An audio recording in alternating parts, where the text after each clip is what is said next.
Good evening, everyone. I'd like to call this September 4th council meeting to order. Will you all please rise if you're able and join me in the Pledge of Allegiance.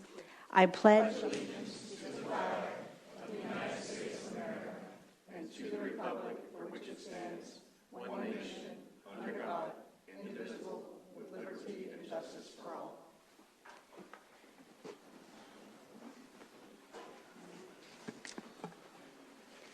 Thank you all. Would the clerk please read the roll? Mayor Tinsley? Here. Vice Mayor Middleton? Here. Councilmember Reed? Here. Councilmember Primoroso? Here. Councilmember Kemp? Here. Thank you, Patty. And do we have any deletions, modifications? Yes, ma'am. You have one addition under announcements and presentations. Paperwork is in front of you. Got it. Okay. And I think I will go to the podium and do this presentation. It'll be fun.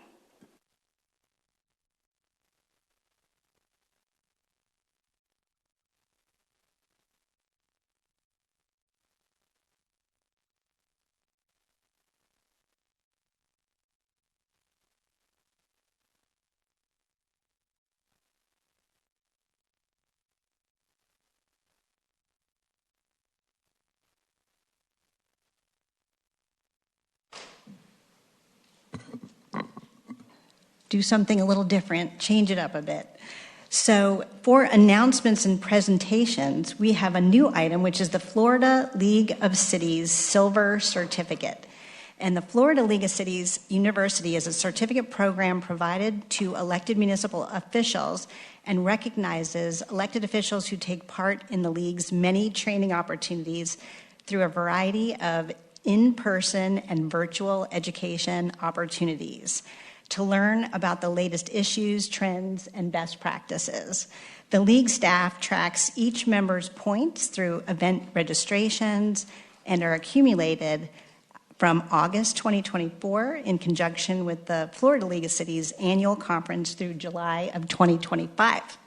And this year, our very own Councilmember Chelsea Reed was honored by having this certificate program for elected municipal officials Silver Certificate of Leadership. So if you would all come down and join me in taking a picture and honoring Chelsea, and we can give her this award together. Congratulations, Chelsea.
Thank you all for joining me in that. Appreciate it, and congratulations again, Councilmember Reed. Nice honor.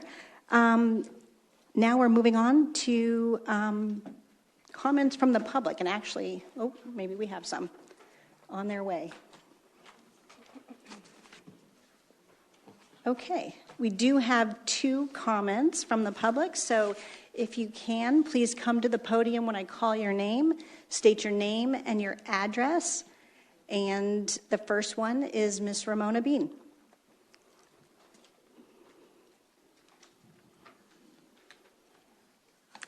My name is Ramona Bean. I live at 5439 Cicada Way in the Horseshoe Acres neighborhood.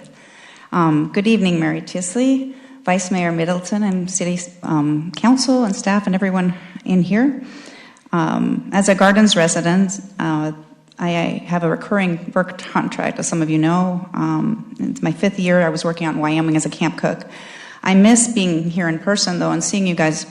But I want to say thank you on a couple of notes. This summer was much better. I stayed in touch in a couple ways. The PBG Now app that was released back in the spring, I must say, is great. Thank you. When I get reception up in the mountains, it was nice to keep up, even if there was a weather update or anything like that, and I could check back at home what was going on. Secondly, I've enjoyed also Mayor Tinsley's email updates.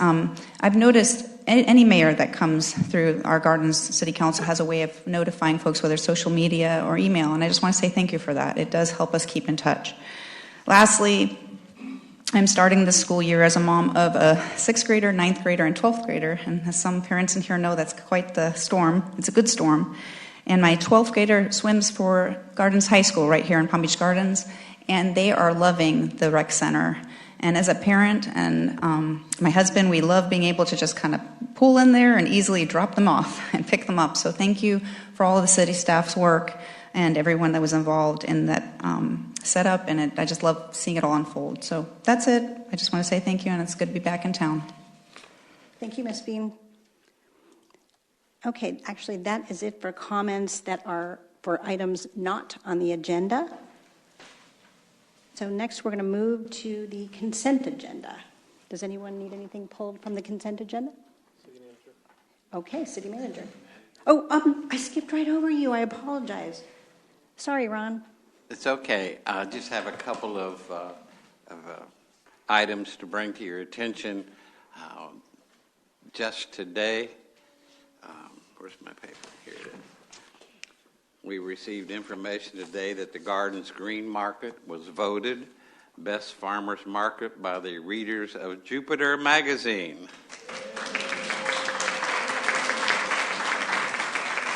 Congratulations to our Recreation Department and the Green Market team. We appreciate you, and your hard work has been recognized. Please pass that on to staff. Thank you. The other thing, as you can see the pictures from the Green Market, the other thing was interesting this Saturday. We had the 2025 Fire Truck Pull fundraising event. All the proceeds from that event went to the Connections Education Center nonprofit school in Palm Beach County, dedicated to creating a world where students with autism are welcomed and empowered. And it was quite a competition. I don't know the total amount of money that's raised yet, but just to let you know, the lowest combined weight pull champion this year was Palm Beach Gardens Fire Rescue with a combined weight of 418 pounds. Police. And our police department led the way for the longest time, but was edged out by another team, and they ended up in second place for the fastest pull. You should have seen this team. So those are the two things I just wanted to bring to everyone's attention. They're great community events, and these are the types of things that separate us. So we're happy and proud of them. Agree 100%. Thank you. Appreciate that. And sorry for skipping over you. I guess I got ahead of myself. Now moving on to the consent agenda. Anybody have any items to pull? May I get a motion to approve the consent agenda? Motion in a second, please. I'd like to make a motion to pass the consent agenda. Second. We have a motion and a second. All in favor? Aye. Aye. Motion passes 5-0.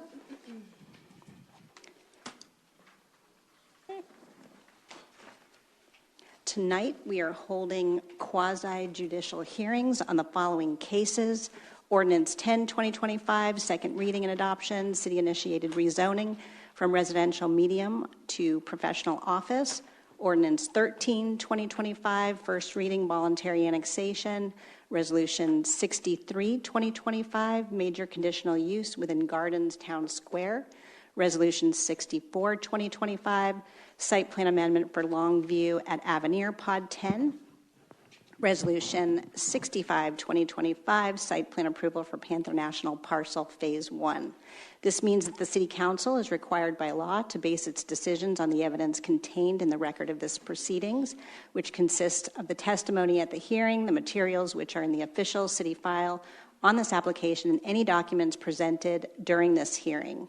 The Council is also required by law to allow cross-examination of any witnesses who testified tonight. Cross-examination may occur after the staff, the applicant, and other participants have made their presentations and will be permitted in the order of witnesses' appearance. It is necessary that anyone who testifies at the hearing remain until the conclusion of the hearing in order to be able to respond to any questions. If you plan to testify this evening or wish to offer written comments, please fill out a comment card, which is located over there by the door, and give it to the city clerk over there. The city clerk will now swear in all persons who intend to offer testimony this evening on any of these cases. Do you solemnly swear to tell the truth, the whole truth, and nothing but the truth, so help you God? Thank you, Patty. We're going to start with Ordinance 8, 2025. Would the clerk please read the title?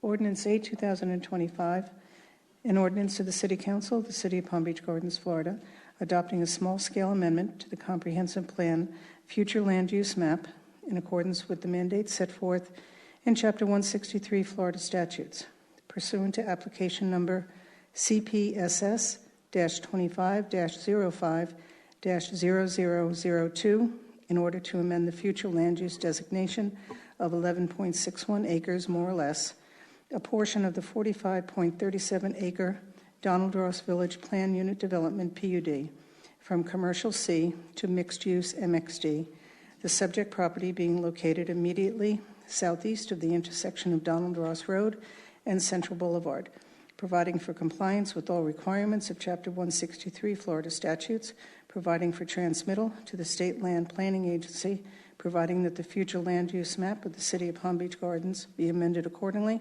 providing a conflicts clause, a severability clause, and authority to codify, providing an effective date, and for other purposes.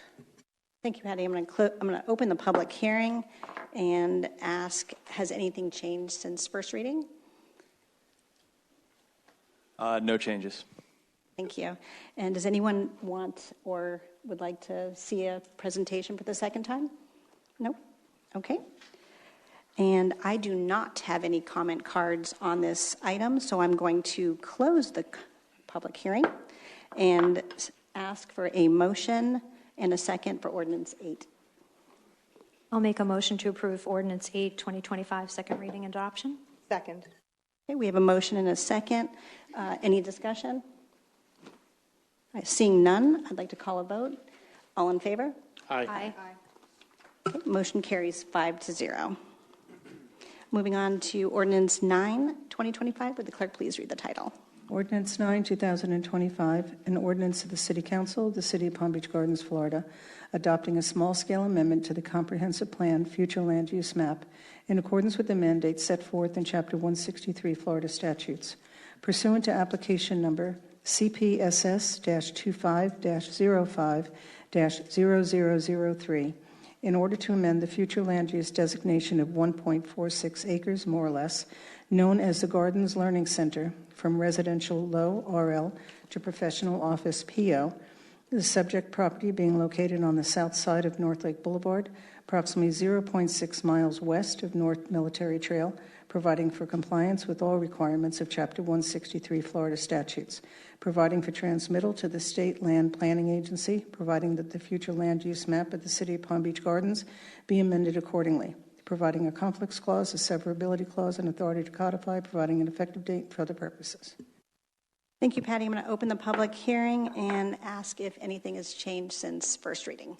Good evening, Madam Mayor. There have been no changes for the record. I would like to take a moment just to reiterate what was presented to the City Council at first reading regarding this petition. That is purely housekeeping in nature to provide for consistency between the land use and the existing zoning designation and with the existing use on site, which is also not permitted under the existing designations. So there is no new development that is proposed with this petition.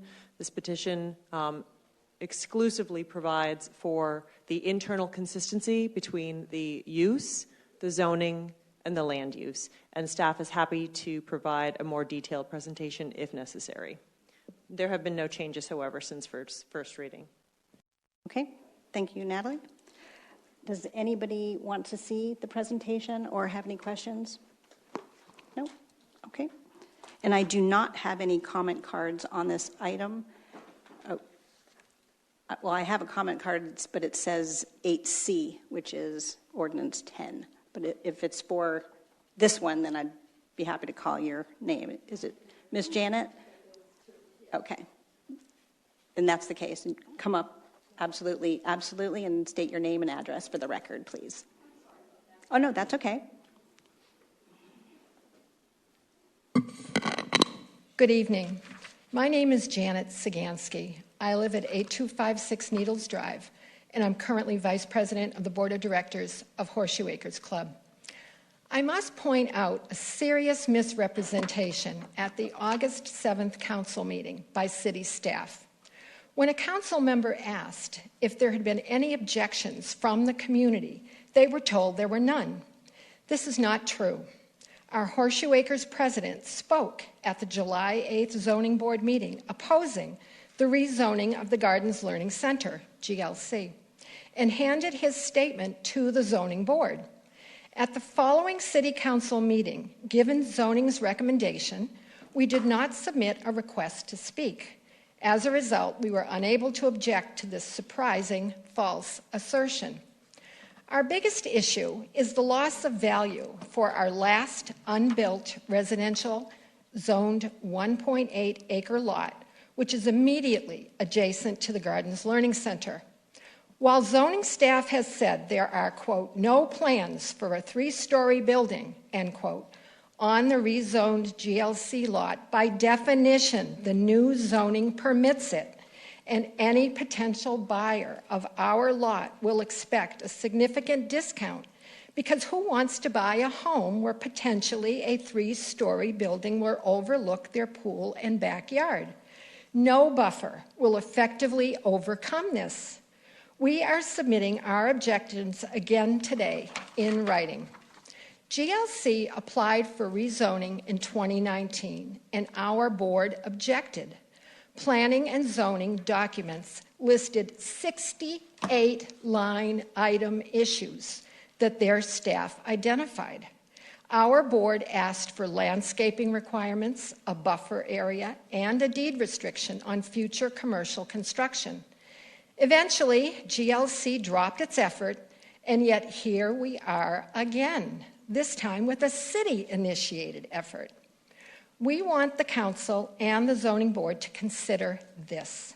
A quasi-judicial proceeding does not promote the face-to-face give and take that leads to constructive communication, airing of issues, and compromise. Seacoast Utility staff met with us last month in our community regarding a large project. This one-hour meeting left all parties informed, satisfied, and supportive of each other. Frankly, it's amazing that over the lifetime of this city, no one has realized how much better this approach would be. We ask the council to pause this vote. Instead, have zoning staff meet with us on site and explore a mutually beneficial solution. Thank you. Thank you, Ms. Sajansky. Appreciate it. With that said, Natalie, can you just answer a couple questions? If this is not obviously a site plan modification, this is actually a zoning. Correct, land use prior to Madam that. Mayor. Yes, there is no proposed site plan changes with this petition. Correct. So if a 3-story building, hypothetically, were to be proposed in the future, wouldn't it have to come before us again for approval? Absolutely. There's no site plan changes proposed. If there were changes that were being proposed, that would have to come before this board as part of the process. It would have to meet all code standards as previously described. This is purely housekeeping in nature. And as pointed out previously, too, in staff's presentation, the current height allowance under the existing zoning designation is actually the same height as the proposed designation. So there's no further additional entitlement in height as part of this housekeeping measure, just to also make sure that's absolutely clear. Okay. So there's no site plan changes proposed. If there were changes proposed in the future, that would have to go through the city's development review committee process, which is a whole technical committee, including engineering, police, fire, our city forester, our building official, who looks at all of those changes, determines if these plans meet technical sufficiency, and then it would move forward through that approval process. And then it would go back to P&Z and back to the council for a final approval. Yes, ma'am. Okay, thank you. Does anybody else have any questions? No? Okay. Then I'm going to close the public hearing and bring it back for a vote and/or discussions. May I have a motion and a second? I'll make a motion to approve ordinance 9, 2025 for second reading and adoption. We have a motion. Do we have a second? Second. We have a motion and a second. All in favor? Aye. Any opposed? Nope. Motion carries 5-0. Thank you. Okay, we're going to move on to ordinance 10. Would the clerk please read the title? Ordinance 10, 2025, an ordinance of the City Council of the City of Palm Beach Gardens, Florida, amending the zoning designation of the Gardens Learning Center, such property being comprised of 1.46 acres, more or less, located on the south side of North Lake Boulevard, approximately 0.6 miles west of North Military Trail, providing that this parcel of real property, which is more particularly described herein, shall be amended from residential medium density RM to professional office PO, providing that the zoning map of the City of Palm Beach Gardens be amended accordingly, providing a conflicts clause, a severability clause, and authority to codify, providing an effective date, and for other purposes. Thank you, Patty. I'm going to open the public hearing and ask for ex partes. Any ex partes? Started with Bert? None. None. None? Nobody has any ex partes? I don't either. Then we could move on to a presentation. It's a second reading. Does anyone want a presentation? No? Okay. Any questions or discussions? Nope. Okay. Then I'm going to close, and I don't have any comment cards on this item, so I'm going to close the public hearing, and I'm going to bring it back for a vote. May I have a motion and a second, please? I'll make a motion to approve ordinance 10, 2025, second reading and adoption. Second. We have a motion and a second. All in favor? Aye. Motion carries 5-0. Okay, moving on to ordinance 13, 2025. Would the clerk please read the title? Ordinance 13, 2025, an ordinance of the City Council of the City of Palm Beach Gardens, Florida, annexing pursuant to a petition for voluntary annexation, one parcel of real property comprising a total of 0.40 acres, more or less, located on the east side of U.S. Highway 1, approximately 0.6 miles north of the intersection of PGA Boulevard and U.S. Highway 1 in Palm Beach County, Florida, as more particularly described herein and as depicted on the map attached hereto, declaring that the voluntary annexation petition bears the signature of the owner of the real property annexed hereby, amending Article 2 of the City Charter by redefining the corporate limits, providing for transmittal to the Florida Department of State, the Palm Beach County Clerk of Court, and Palm Beach County, providing a conflicts clause, a severability clause, and authority to codify, providing an effective date for other purposes. Thank you, Patty. I'm going to open the public hearing and ask for any ex partes. None. Okay. None.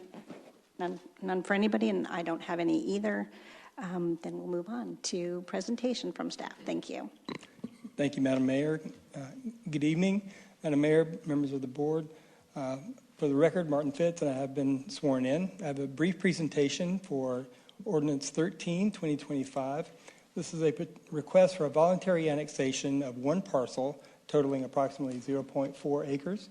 This is located on the east side of US 1, approximately 0.6 miles north of PGA Boulevard, as depicted on the screen, shown in red. As you can see, the parcel is immediately adjacent to the Seminole Shops at Juneau Road.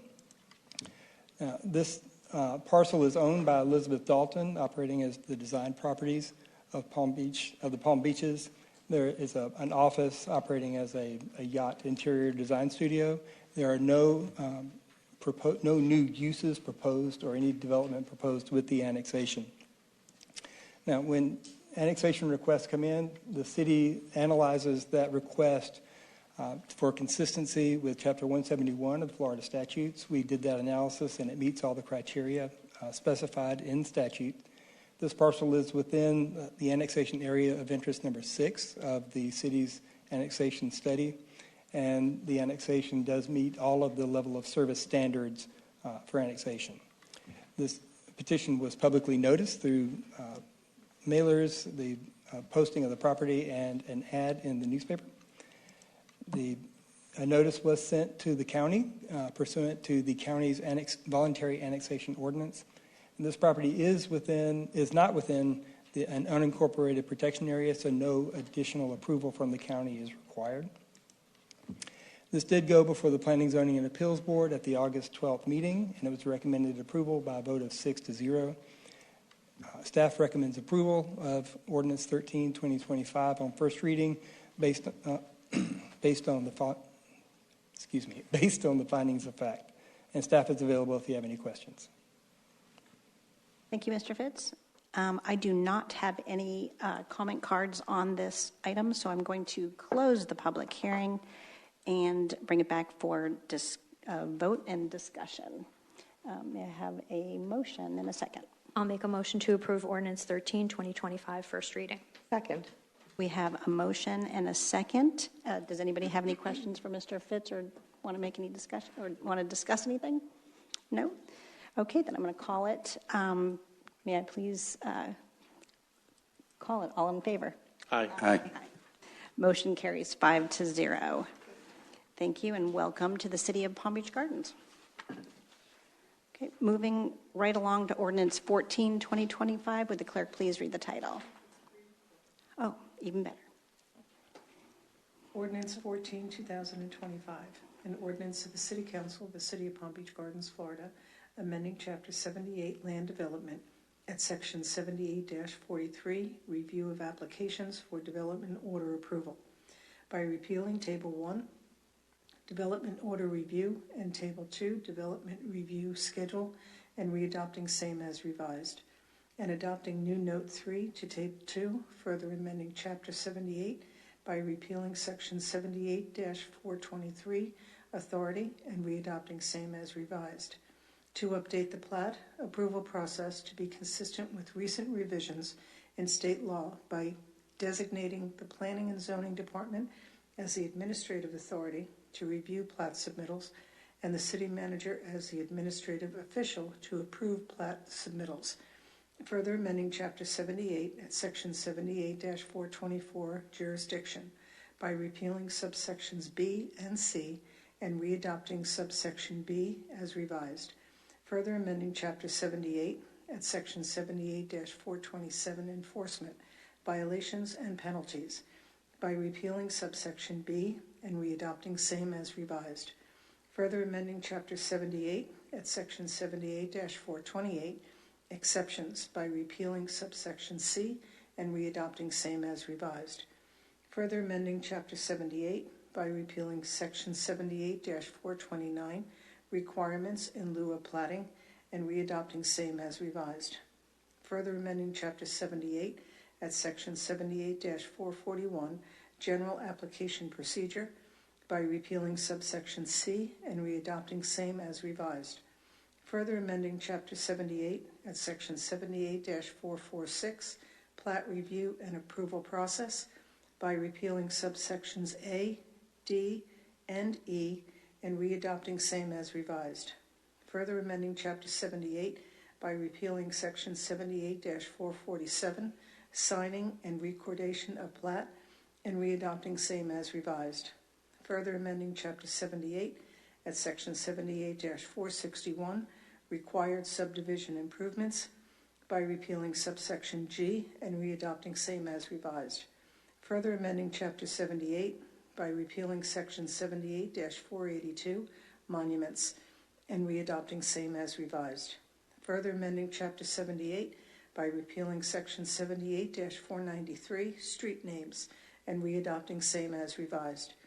Further amending Chapter 78 by repealing Section 78-593, plat, vacation, and readopting same as revised, providing that each and every other section and subsection of Chapter 78, land development, shall remain in full force and effect as previously adopted, providing a conflicts clause, a severability clause, and authority to codify, providing an effective date and further purposes.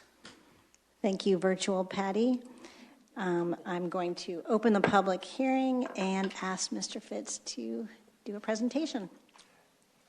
Thank you, Madam Mayor, and I hope that my presentation is at least as short as Patty's caption reading. Okay. Once again, for the record, Martin Fitz, Planning and Zoning, and I do have a brief presentation for Ordinance 14, which is the Land Development Regulations Amendment to update the code regarding platting in order to be consistent with recently approved legislation this year and last year. Additionally, we do have a few other glitch-type amendments that we have added dealing with platting to remove outdated or obsolete references and also to update our processes due to changes in technology or common practice.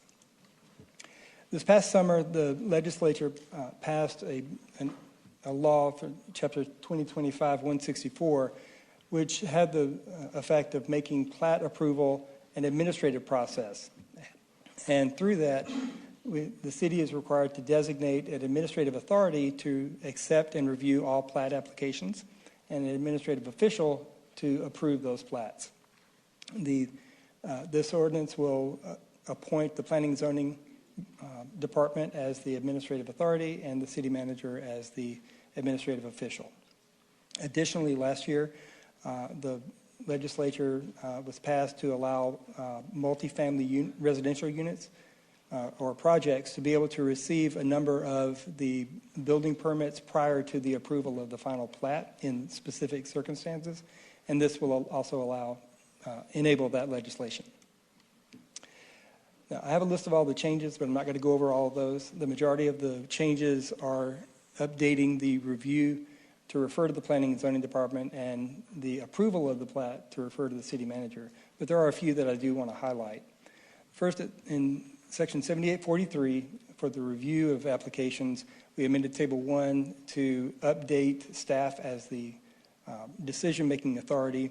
And in Table 2, we actually added plat as a review type and identified the timelines consistent with the statutes that were just passed. Excuse me. Under the 78-424, we did remove an obsolete reference to an effective date that had already passed.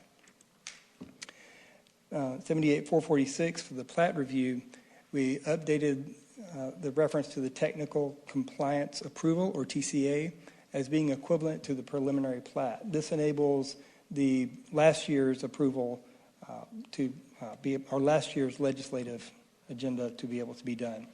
We also update the timeframes for the sufficiency review from 14 working days to 7. And this was in the legislation that was passed this summer.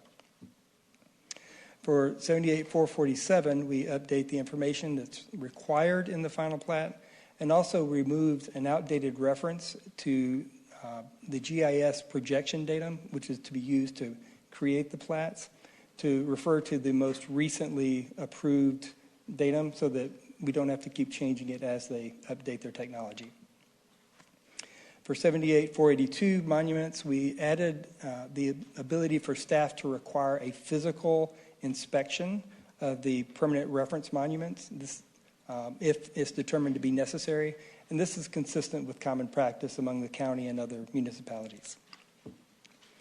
For Section 78-493 with street names, we update the timing for the approval of the addressing plan prior to the issuance of the TCA.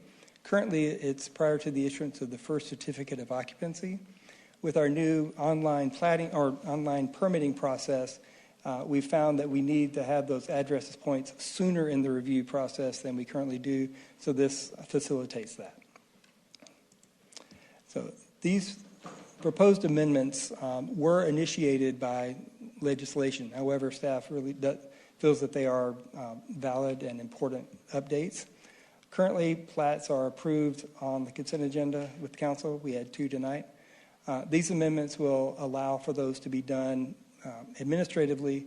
Currently, if the applicant doesn't get the Mylars in time, they have to wait another month for the next council. So this will allow them to be able to get those done quicker and assist in development. I do want to point out that, or reiterate, that the actual review process for plats is not changing. So this did go to the Planning, Zoning, and Appeals Board at the August meeting and was recommended approval by a vote of 6-0, and staff recommends approval on first reading. And staff's available if you have any questions. Thank you, Mr. Fitz. Does anybody have any questions? No? Okay. I do not have any comment cards on this item, so I'm going to close the public hearing and bring it back for a motion, second, and/or discussion. I'll make a motion to approve ordinance 14, 2025, first reading. Second. I have a motion and a second. Does anyone have any comments or want to say anything? No? Keeping from the state, so.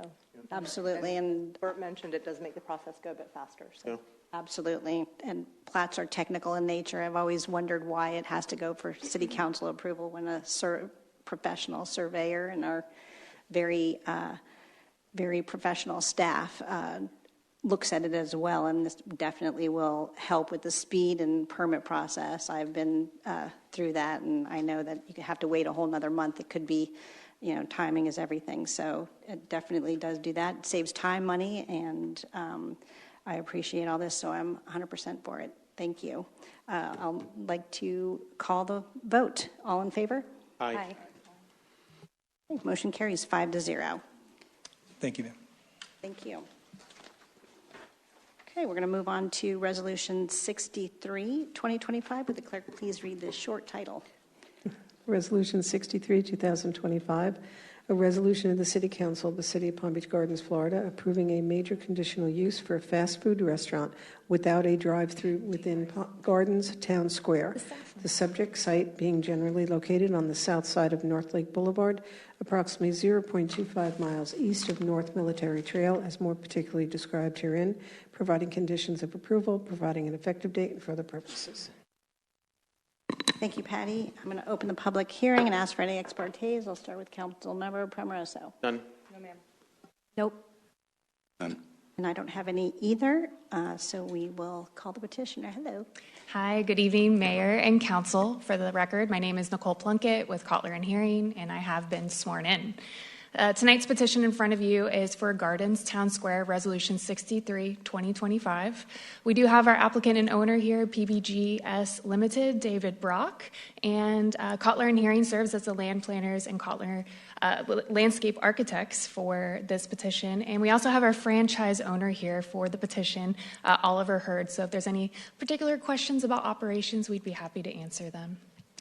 Our request tonight is a major conditional use approval for a fast food restaurant without a drive-through within Gardens Town Square.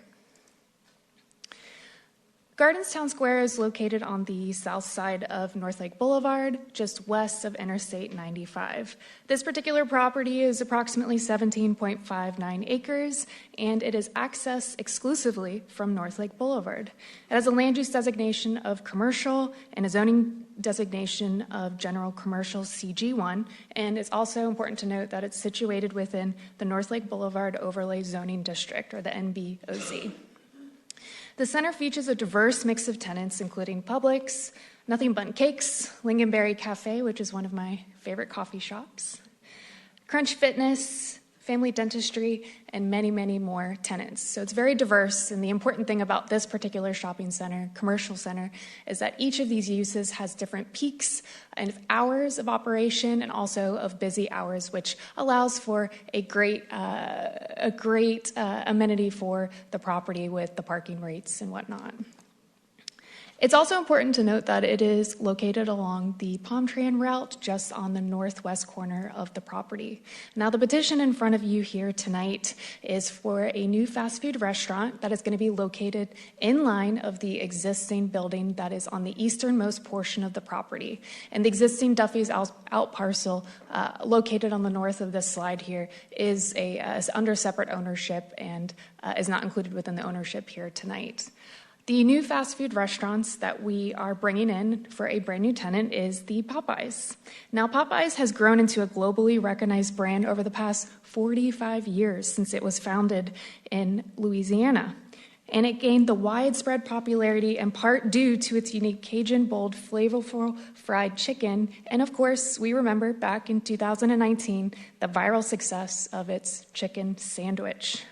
The closest Popeyes to this particular location is in West Palm Beach, Riviera Beach, and Wellington, as well as Stewart to the north. And this addition of the Popeyes will truly complement this property, which thrives on a mixture of uses.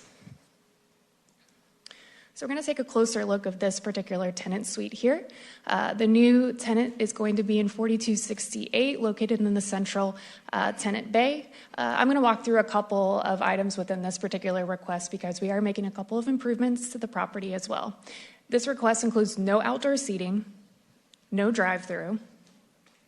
And of the upgrades that we're making to the property includes replacing all of the existing tenant lighting in the rear of the building to new LED rear lighting, which also includes a photometric plan, which has been included under review with the city engineer and included within your packets here tonight.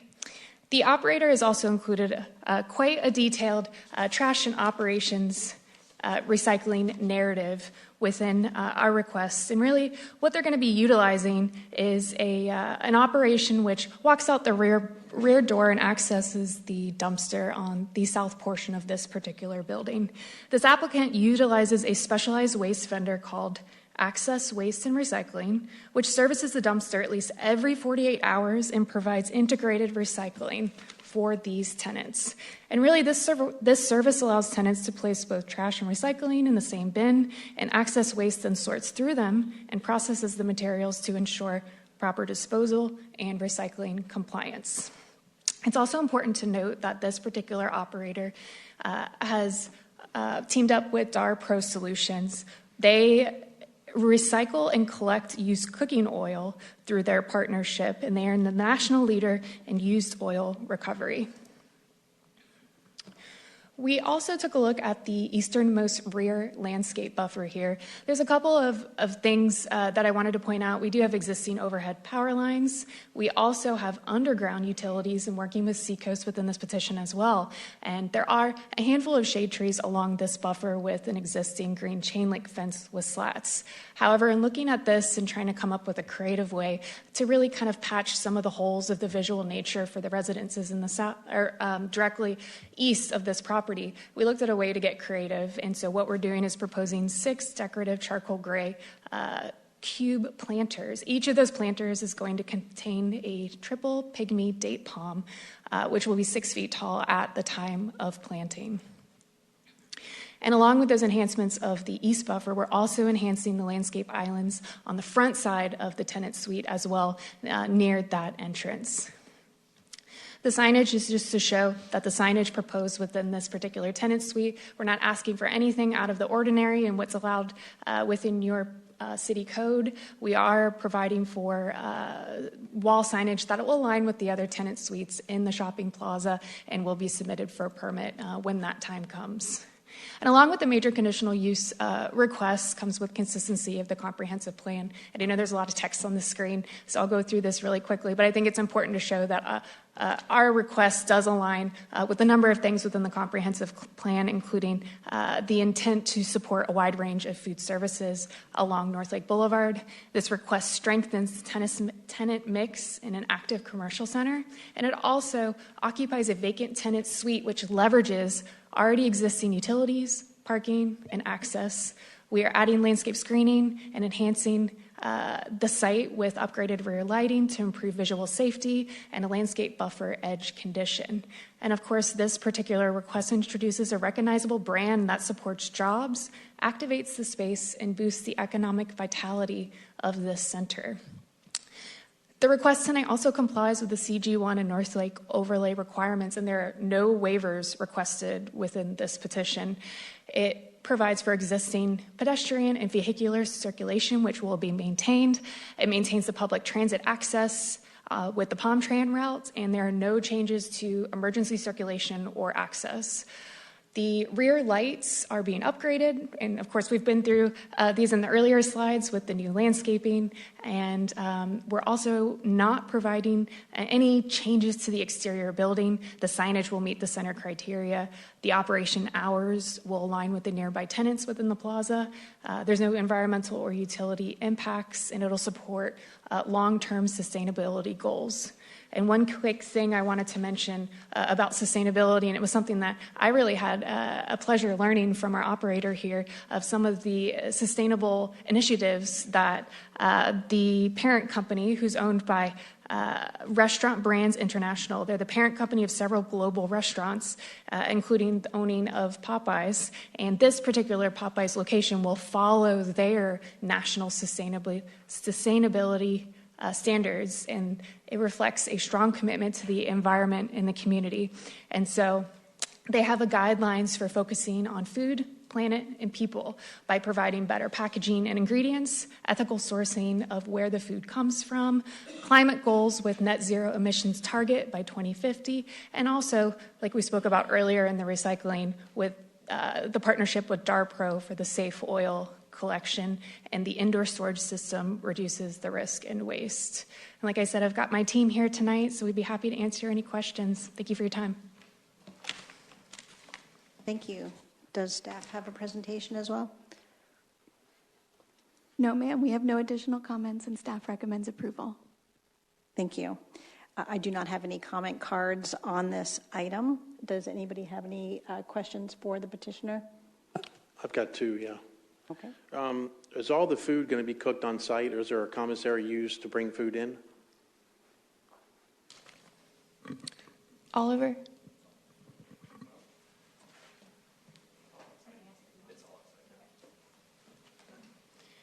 I thought this was the answer, but I just wanted to be sure for you. Yes, it will be cooked on site. And can you just give me an idea of the hours of operation, maybe compared to other tenants in the center? Is it up until 10 and 11? Just curious. Yes, is it 10 a.m. to midnight? So, I've got it in here somewhere.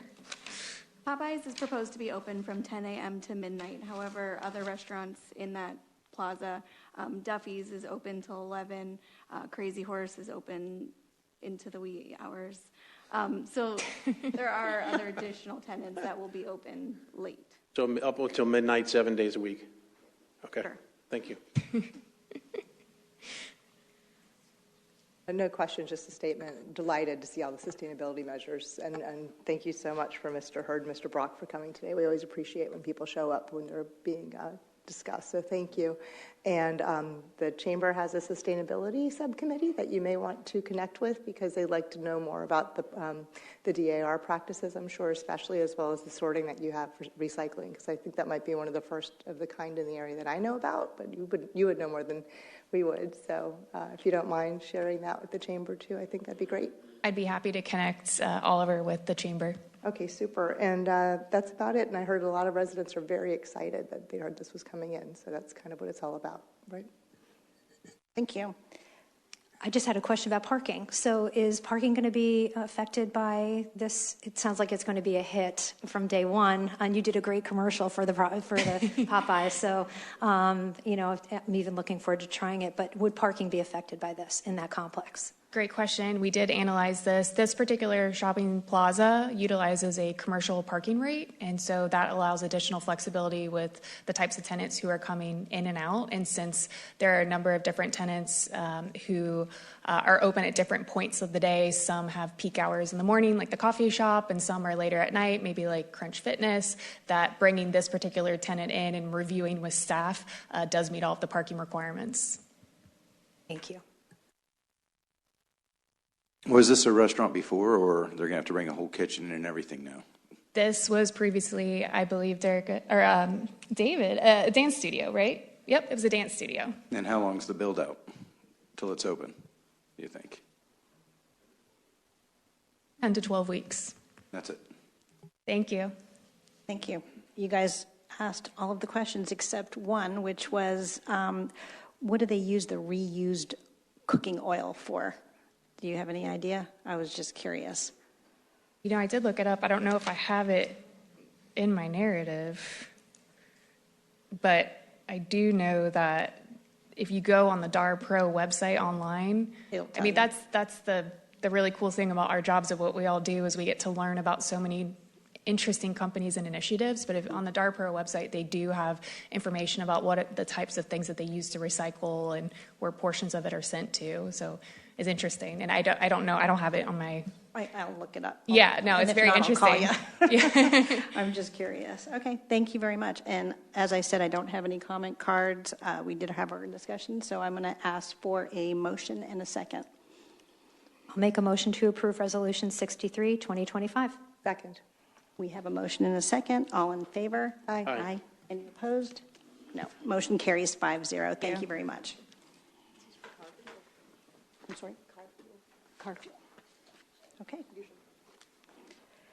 All right, moving on to Resolution 64, 2025. Would the clerk please read the title? Resolution 64, 2025, a resolution of the City Council of the City of Palm Beach Gardens, Florida, approving a site plan amendment for single-family home floor plans and architectural elevations, typical lot landscaping, a residential entry feature with the gatehouse, and a sales center with model homes for Longview at Avenir Pod 10, which contains 230 single-family lots on 108.19 acres within the residential district Parcel A of the Avenir Plan Community Development, PCD, the subject site being generally located southwest of the intersection of Coconut Boulevard and Panther National Boulevard is more particularly described herein, providing conditions of approval, providing an effective date, and for other purposes.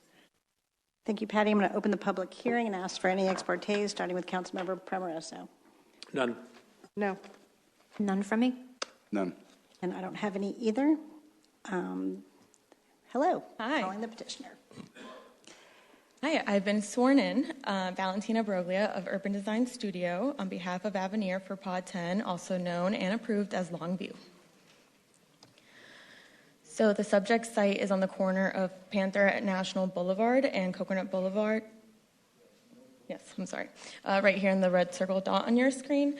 And the site plan was approved under Resolution 9, 2024, back in February of 2024, for 230 single-family homes. 144 homes are on 77-foot wide lots with 130 feet of lot depth, and 86 homes are on 77 wide lots with 140 feet of lot depth. So there are typically bigger lots in this pod compared to other Avenir developments. So the request tonight is for the architecture. It's going to include 5 models for their floor plans, 4 typical modern architectural styles, the lot landscaping plans, and a new entry feature. Under the conditions of approval for Resolution 9, 2024, it does require the architecture be approved by City Council. So to start off with the architectural models, there are 5 unique floor plans. Model A, B, C, D, and E. Models D and E will be 2 stories. They will range from between 4,900 square feet to about 7,000 square feet. There are 4 architectural themes, options 1, 2, 3, and 4 in tropical modern style. And to go through the proposed models, Model A is a 1-story, 3-bedroom, 3.5 bath with a 3-car garage. This is seen in a tropical modern option 1 in a color scheme number 1. Model B is a 1-story, 3-bedroom, 3-garage with a tropical modern option 3 in a color scheme number 2.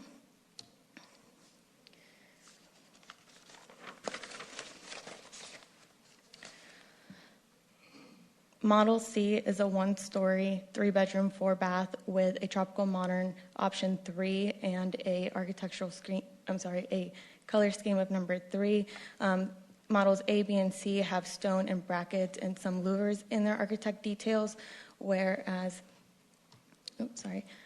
Model D, which is the 2-story, 5-bedroom, 6-bath, is in a tropical modern option 4 with a color scheme number 4, and this includes more glass and balcony, no brackets, as well as Model E is also a 2-story, it's 5 bedrooms, 5-bath, and it does include the color scheme number 6 with the tropical modern option 3, and this one does have the brackets and the stone detail.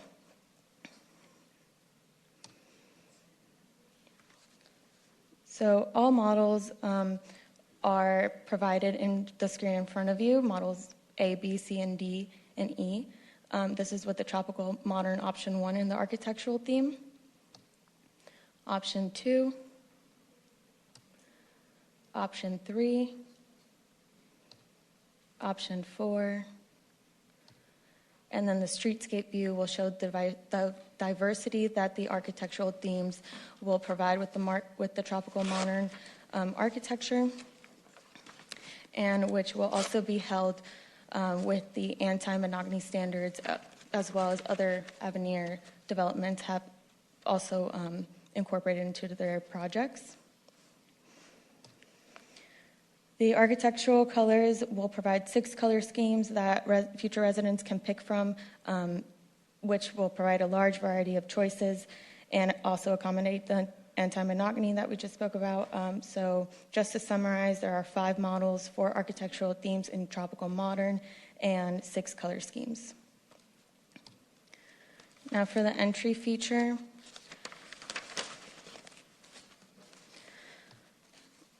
We'll include a guardhouse in the center median that will be surrounded by landscaping and water feature, and it'll have the development name Longview within the front.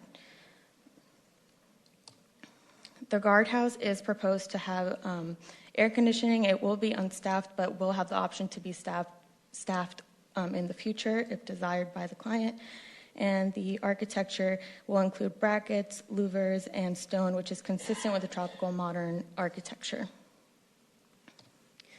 Now, for the typical lot landscaping, there will be a list of trees that the future residents can pick from, which will go in the front and the rear yard, making a diversity of landscaping within the Pod 10. And as consistent with other Avenir development, the landscaping exceeds city requirements. Planning and Zoning Board unanimously recommended approval on August 12th, and if you have any questions, I'll be happy to answer them. Thank you. Thank you. Does staff have a presentation as well? Good evening, council members. No presentation from staff. Staff does recommend approval, but I also wanted to clarify that with this petition, we're not proposing any changes to the approved site plan. Thank you. Thank you. Does anybody have any questions for staff? Nope. Okay.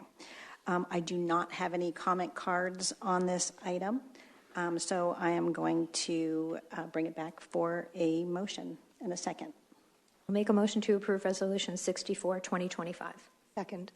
We have a motion and a second. Any discussion or comments? Nope. It looks great. I love seeing Avenir come to fruition, and it all come together, and the look and feel and design looks great. And thank you for all the hard work that you do on it. Thank you. Anybody else? Nope. Okay. Looks great. I do want to say I appreciate the multiple options on the typical lot layout. I think that not only it gives the residents an option, but it's good for the future architectural board, the future landscape committee that HOAs typically have, and I think this gives a nice guide so they don't have to, come back. It's actually there for them, and it's a perfect opportunity for them to have that. And I like the fact that it's in our grouping of plans to help them out as well. And the details and the texture of the elevation looks really great. I like the undulation of the roof line and the undulation in the facade as well as in the elevation. So I think it looks great. Thank you. Thank you. With all that said, no further comments. I'm going to bring it back I've closed the public hearing again, so I'm going to bring it back for a vote. All in favor? Aye.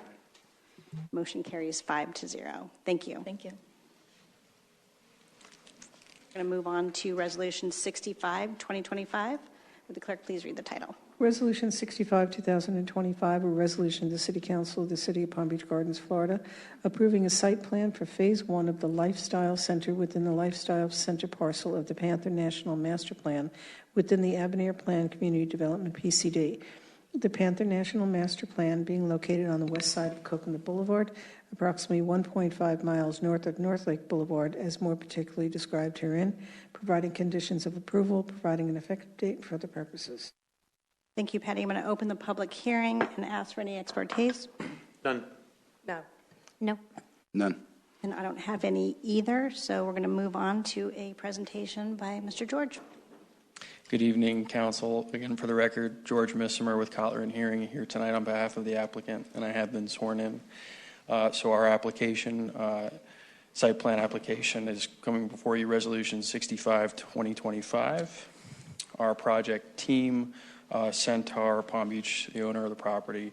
Our architect, there's only one minor building on the site. It's our bathroom building. We'll get into that, but that was designed by Peacock and Lewis. Kotler and Herring were the landscape architects, as well as the land planners, and our civil engineer was Civil Design, Inc. So again, we're requesting approval of a site plan for our lifestyle center. It's really the first phase, which is our racket center. So we'll get into the design a little bit. First, the location. You all know the location of the Panther National Development within Avenir. It's in the northwestern portion.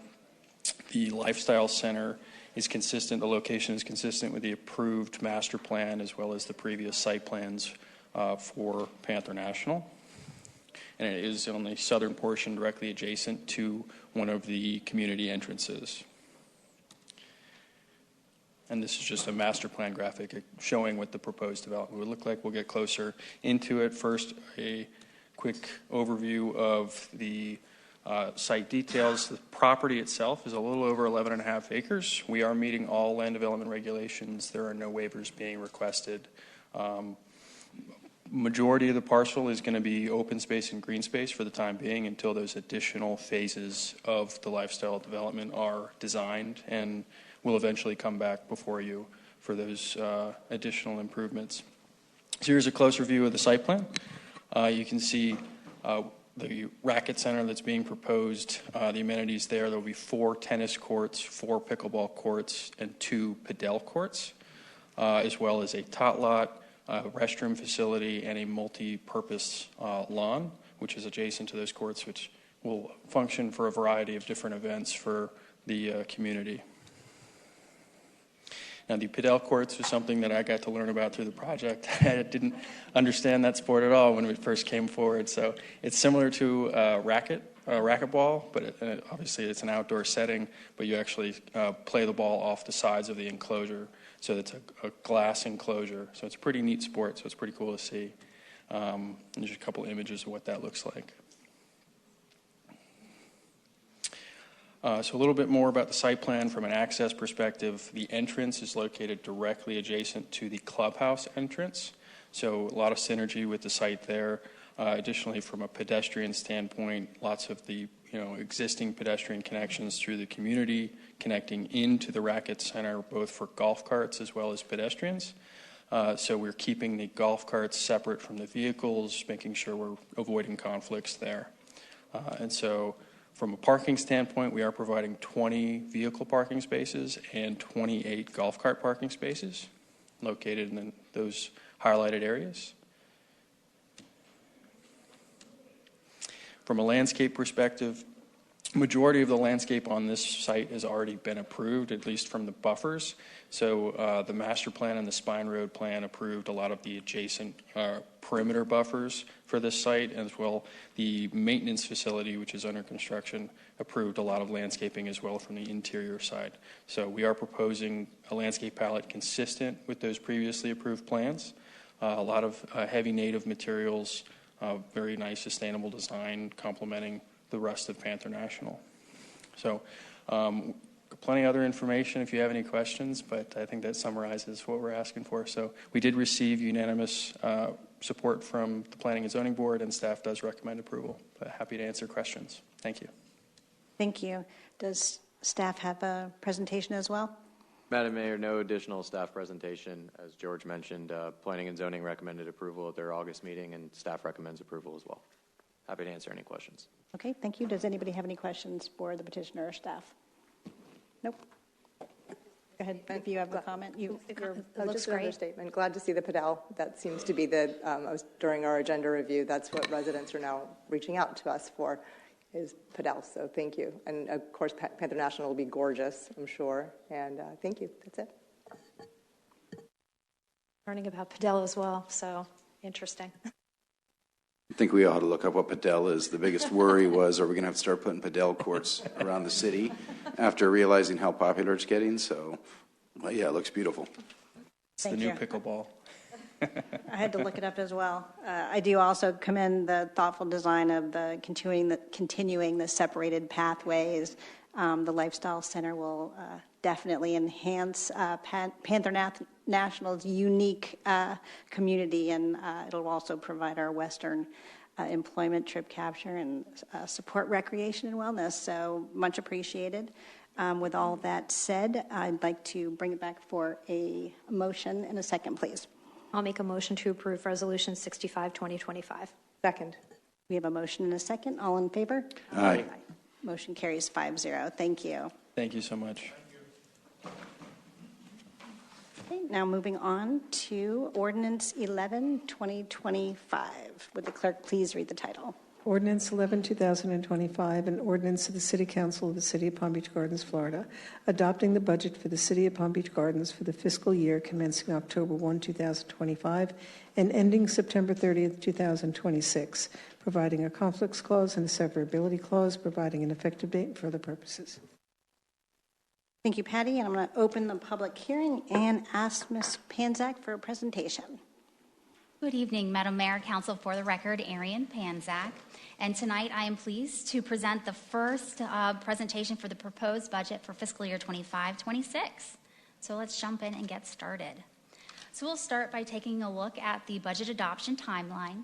And you'll see on July 7th, Council set the proposed maximum millage rate at 5.0537, which is the same rate as the current year's rate.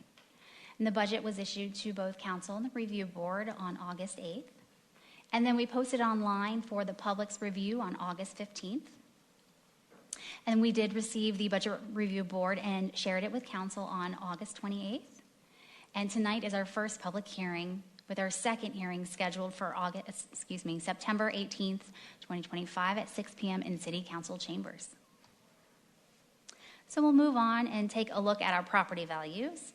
And this year we saw an additional $595 million in new construction, with a 6.64% increase in existing properties year over year, bringing our total property valuations for fiscal year 26 to $21.7 billion. This is up 9.64% from our prior year's valuations at $19.8 billion. So we always like to highlight the work that the Budget Review Board does. And last year they did note that there was pressures on our operating expenditures, and they stated that while the tax revenues have increased, the Budget Review Board acknowledges the increase in population and growth results in higher expenditures for the city. And if the actual financial results do not forecast the requirement to use 100% of budget stabilization funds and eliminate the need to dip into unassigned reserves, then Council should give consideration to reducing the millage. And this is why on July 10th, under Resolution 30, staff recommended to Council, and Council approved the proposed maximum millage rate set at 5.0537, again, which is the same rate as the current year's rate, with no debt millage, which is 6.64% above our rollback rate of 4.7391. And staff does believe by keeping the millage rate flat this year, homesteaded properties capped at that 3% under our Save Our Homes amendment will see minimal tax changes. And we do believe that this will promote stability and reduce uncertainty for our residents this year. So let's take a look at the history of our millage rate. And after several years of responsible rate decreases, you'll see here in 2014, we we were as high as 5.9, and then we dipped into 5.5 and stayed relatively flat for a few years before we started to decline again, where those were the years that we had the 4 rate reductions, and now we're starting to level off once more. There were a few factors that influenced staff's recommendation this year. And for one, the demand on city services continues to grow in response to all the new development, and the population is increasing, as we've been discussing over the last few years. It's placing increased demands on our public safety, our infrastructure, and recreation operations. At the state level, there's also talks of eliminating property taxes, which could cut roughly $105 million in revenues from the city. The state statute also limits how local governments can raise and use funds. And just to kind of give you an idea, public safety alone this year represents $93 million of the total general funds budget. So if this did come to fruition, or some version of a tax reform, it will definitely challenge local governments to find revenues to replace that shortfall. Oh, and sorry, I moved ahead. There also are federal tariffs that remain in flux with tariffs and the planned dismantling of FEMA at year's end, which also could potentially reduce future disaster aid and likely shifting that burden, financial burden, towards the state and local governments to absorb. And given these risks, this is why staff believes it's critical to maintain our reserves and have stable revenues. And according to cost projections from the U.S.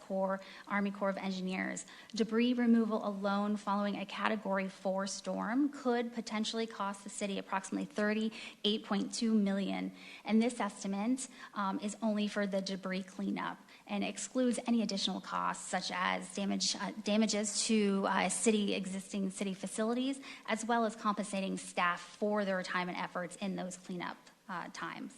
So keeping the current millage rate flat helps preserve our financial resilience. It ensures that we can continue to respond to disasters without compromising services for our residents. Which brings us into taking a look at the countywide proposed millage rate comparison schedule that we like to show every year. You'll see the agency in green is recommending a reduction. Those in red are recommending an increase, and everyone else is maintaining flat year over year. And you'll see in this far right column, the increase over the rollback rate ranges from 3.94% and as high as 97.95%. And in comparing where Palm Beach Gardens stands amongst our peers, you'll see us here at 6.64%. We're right in par with similar cities. And this reflects a very strong and sustainable position this year for our budget.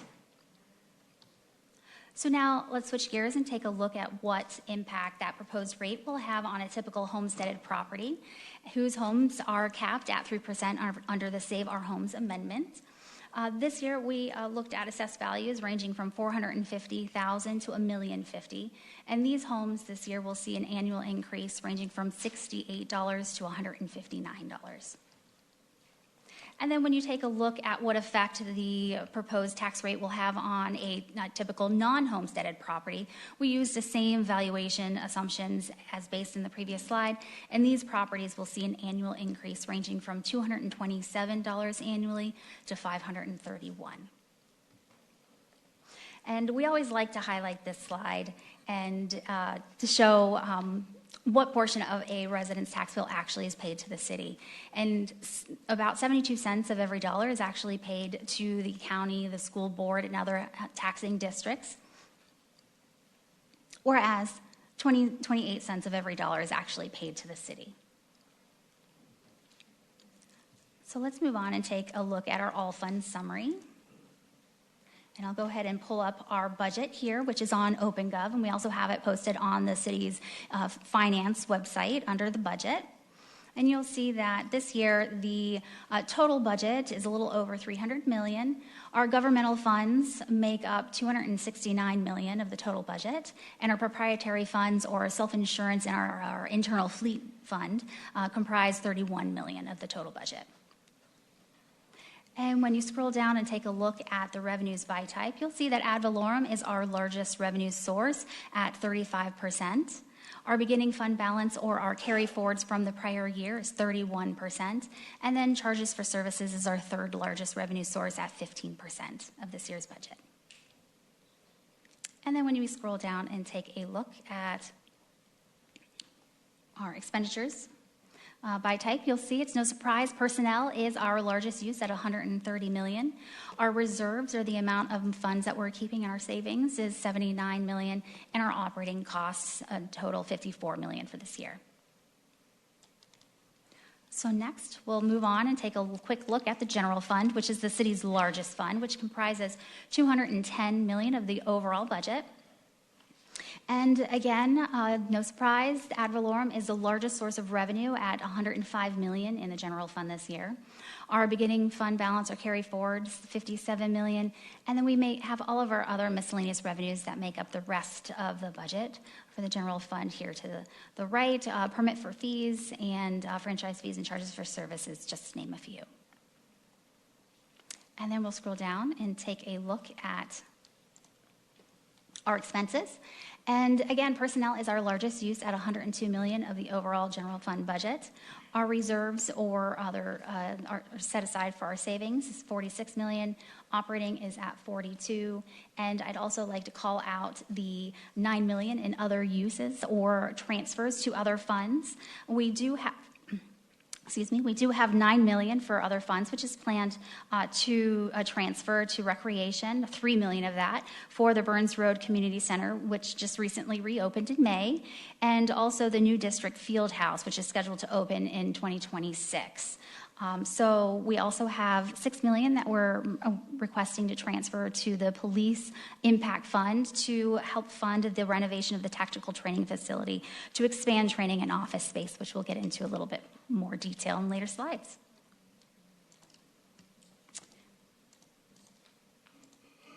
All right, so there were a few cost drivers this year that affected the budget.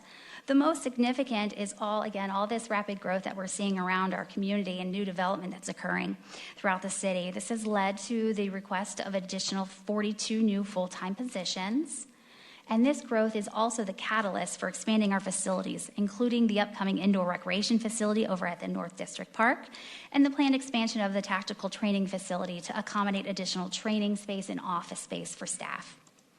At the same time, we're maintaining a 24/7 police and fire coverage, staffing 3-person rescues, adding 5 new police officers to meet the demand and growth in Avenir and our TOD areas, preparing for the fire's transition to 24/72 or that 4th shift transition in October of 26, and also adding fire dispatch services to our residents.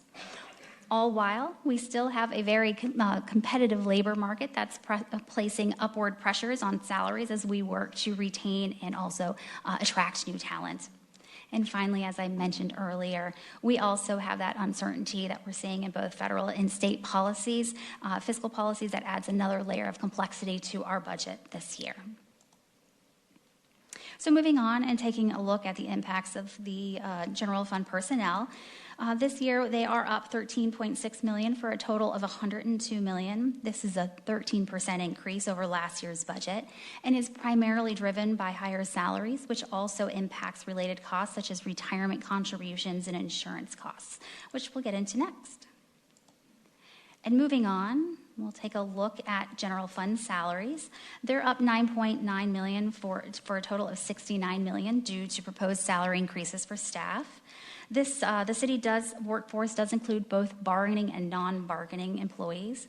And previously, we did have 3 bargaining units, but changes to state law last year did require SEIU to prove at least 60% of its members were paying dues.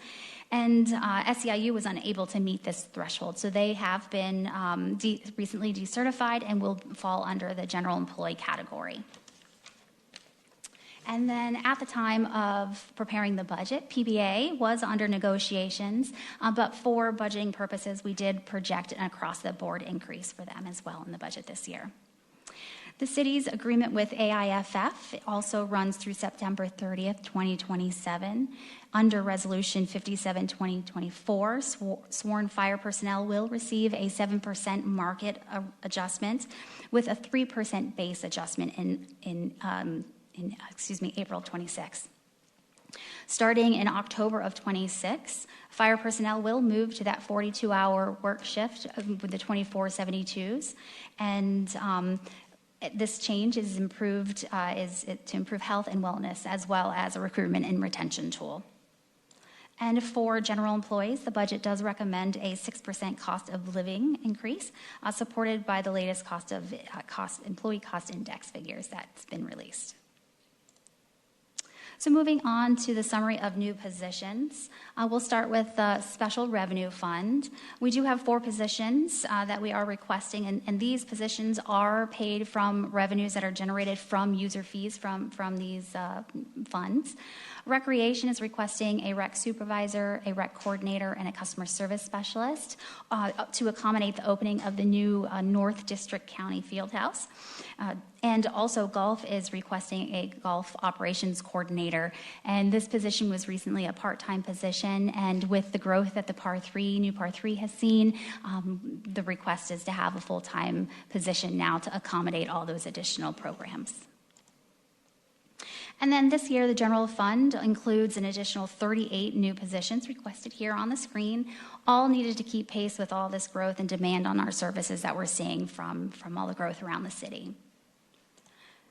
For a total of 42 new positions, and if approved, it would increase our full-time count to 674 employees, or approximately 9.27 positions per 1,000 of the population. And this slide is critical in showcasing how we are able to achieve greater efficiency compared to our pre-recessionary years. So we're showing that we're doing more with less employees. Pension costs are also up $1.7 million per actuarial valuations for both PD and fire, as well as statutory rates for FRS, for a total of $15.6 million, or a 10.7% increase due to plan trends.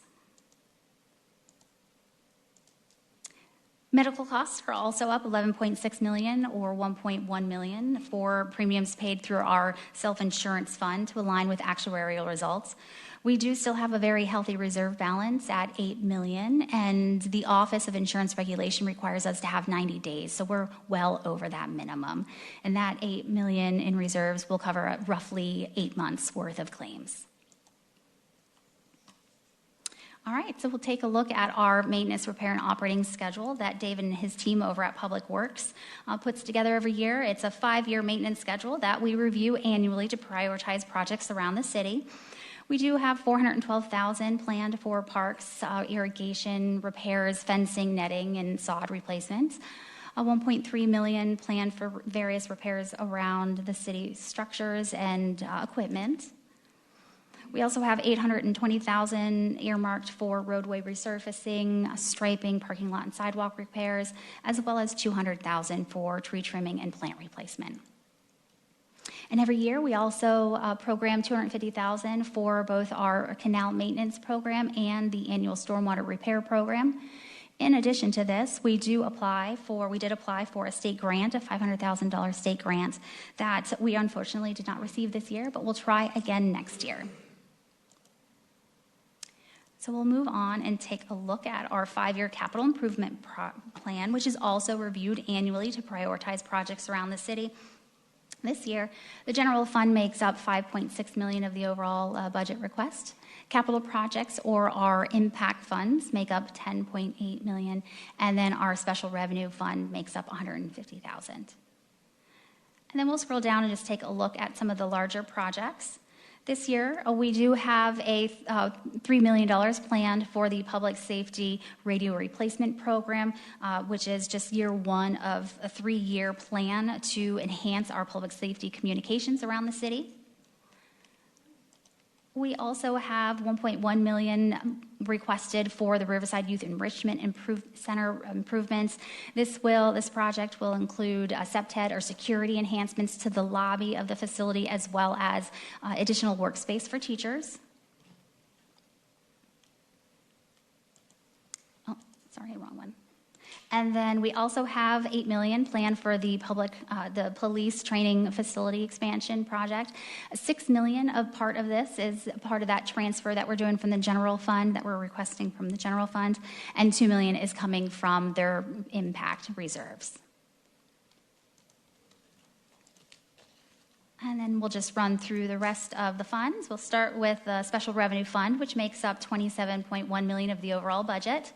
You'll see Recreation is our largest fund at 42%. Our Golf is the next at 33%, and the Housing Fund is 20%. It's the third largest.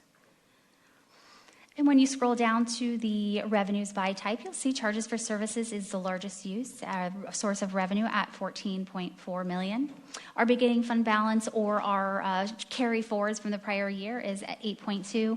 And then we also have that $3 million plan for the transfer from the general fund to assist with rec impact or rec special revenue for the opening of the new district park, Fieldhouse, as well as the reopening of Burns Road. And then when you scroll down to expenditures by type, you'll see personnel is our largest use at $13 million. Reserves and what we're holding in savings is the next largest at $7.1. And then we have our operating expenses for next year is $5.7 million. And then we'll take a look at our capital projects fund, which is also our impact funds, which comprises $31.5 million of the overall budget. The 1 cent surtax fund is our largest fund in this category, and it totals $9.9 million. We do anticipate that the 1 cent surtax program in the county will sunset by year end. So the funds that we have in this account will sit in reserves to ensure that we have the funding to pay the last 2 remaining years of the debt service. And then our police impact is the next largest at $8.7 million.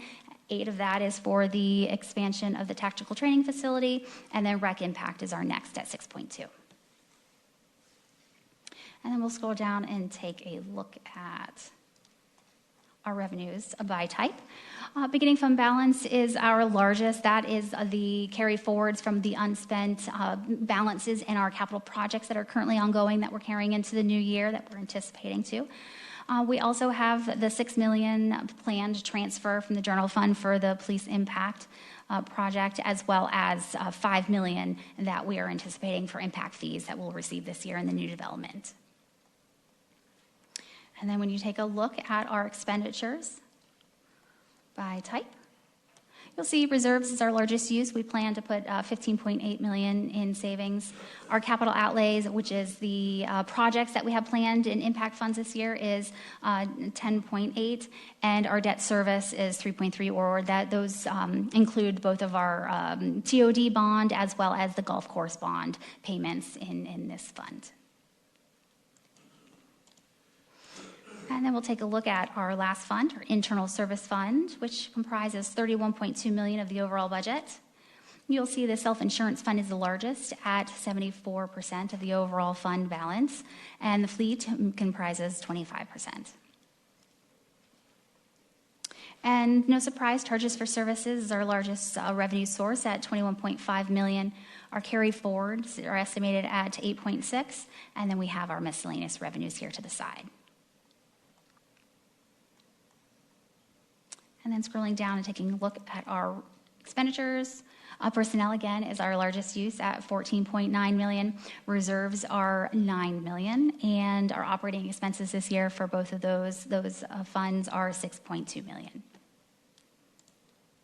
All right. So let's switch gears and take a look at our 10-year forecast, which does maintain a flat operating millage at 5.0537 with no debt millage through year 10. And also in year 10, our unassigned reserves are estimated to be at $41 million. And this year, staff does propose to increase our reserves to maintain a 20% threshold in response to strengthening our position for emergency management planning, which does meet council's threshold of at least 17% of expenditures. So this year, it will add roughly $4.3 million to our unassigned reserve balance. And at the end of year 10, it will leave us with $841,000 estimated in our budget stabilization fund. So on this slide, you'll see our purple is our budget stabilization, green is our unassigned reserves, and the gold dotted line is our millage rate, which remains flat at 5.0537 all the way through year 10. And you'll notice here in fiscal year 27, we do anticipate a $3.4 million drawdown from budget stabilization to support the second year of the Public Safety Communication Upgrade Program. And also in fiscal year 2030, you will see an increase in unassigned reserves. The city does plan to issue a public improvement revenue bond to fund the replacement of Fire Station 1. It is a 50-year-old building that no longer meets operational needs or current building standards. So in this graph, it does just represent that year the increase in a percentage of expenditures in order to meet that threshold set at 20%. And as those capital expenditures start to go out the door, you'll see that we do start to decline again until we find ourselves at the $41 million in year 10. And then we also always like to include the total cost comparison slide to kind of compare ourselves with other local agencies, municipalities, just to illustrate how the city continues not to levy trash collection, a utility tax, any stormwater assessments, or fire fees. So in this assessment, we assume a property valuing at $450,000 with a $50,000 homestead exemption. And for the utility calculations, we assume $2,400 a year for gas and electric, $780 for water, and $3,600 a year for internet, phone, and TV charges.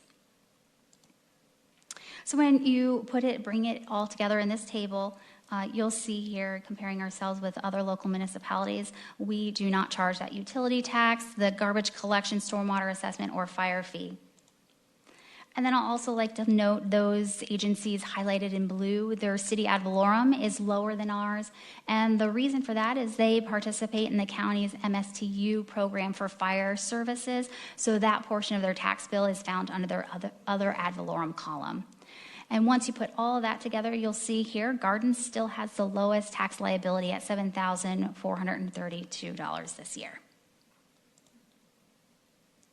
And before I end, I would like to,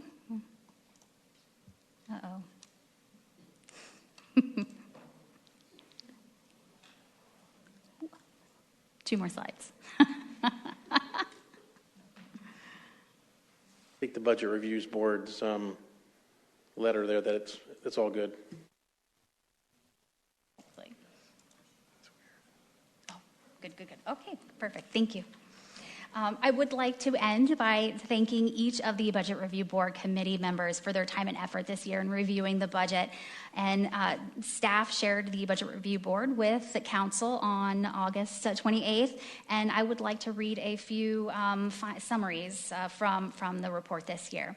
So the Budget Review Board stated that they were pleased to maintain the same millage rate as the previous year. Holding the rate constant occurred after thoughtful review of the city's financial position and budgetary requirements. And the city should continue to review its internal reserve policy, considering the legislation, and determine if certain contingencies are needed if property tax legislation moves forward and is enacted. And that wraps up tonight's presentation with one final note. The final budget hearing will take place on Thursday, September 18th at 6 p.m. in City Council chambers, which leads us into the required actions for tonight, which their staff does have two motions. The first is staff recommends a motion that the City of Palm Beach Gardens adopts a proposed operating and total millage rate of 5.0537 mils, which is greater than the rollback rate of 4.7391 by 6.64%. And staff recommends a motion to approve Ordinance 11, 2025 on first reading, adopting a budget for fiscal year 25-26. Thank you. And that's it. Thank you. I appreciate that. Before we move on to voting, does anybody have any questions for Ms. Pantek? Okay. So with that said, I don't have any comment cards on our budget, so I'm going to close our public hearing. And can I get a motion and a second to adopt a proposed operating and total millage rate? I'll make a motion to adopt a proposed operating and total millage rate of 5.0537 mils, which is greater than the rolled back rate of 4.7391 by 6.64%. And a second? Second. Okay, we have a motion and a second. Let's bring it back for discussion. And I'll start with Councilmember Primrose. So. I just have comments if we want to dive into those before the next reading. So first of all, let me thank the city manager, our finance administrator, Arian Panzak, whether live or cartoon on our internet. So thank you for all the work that you do, as well as all of our senior management leaders for their budgeting efforts again this year.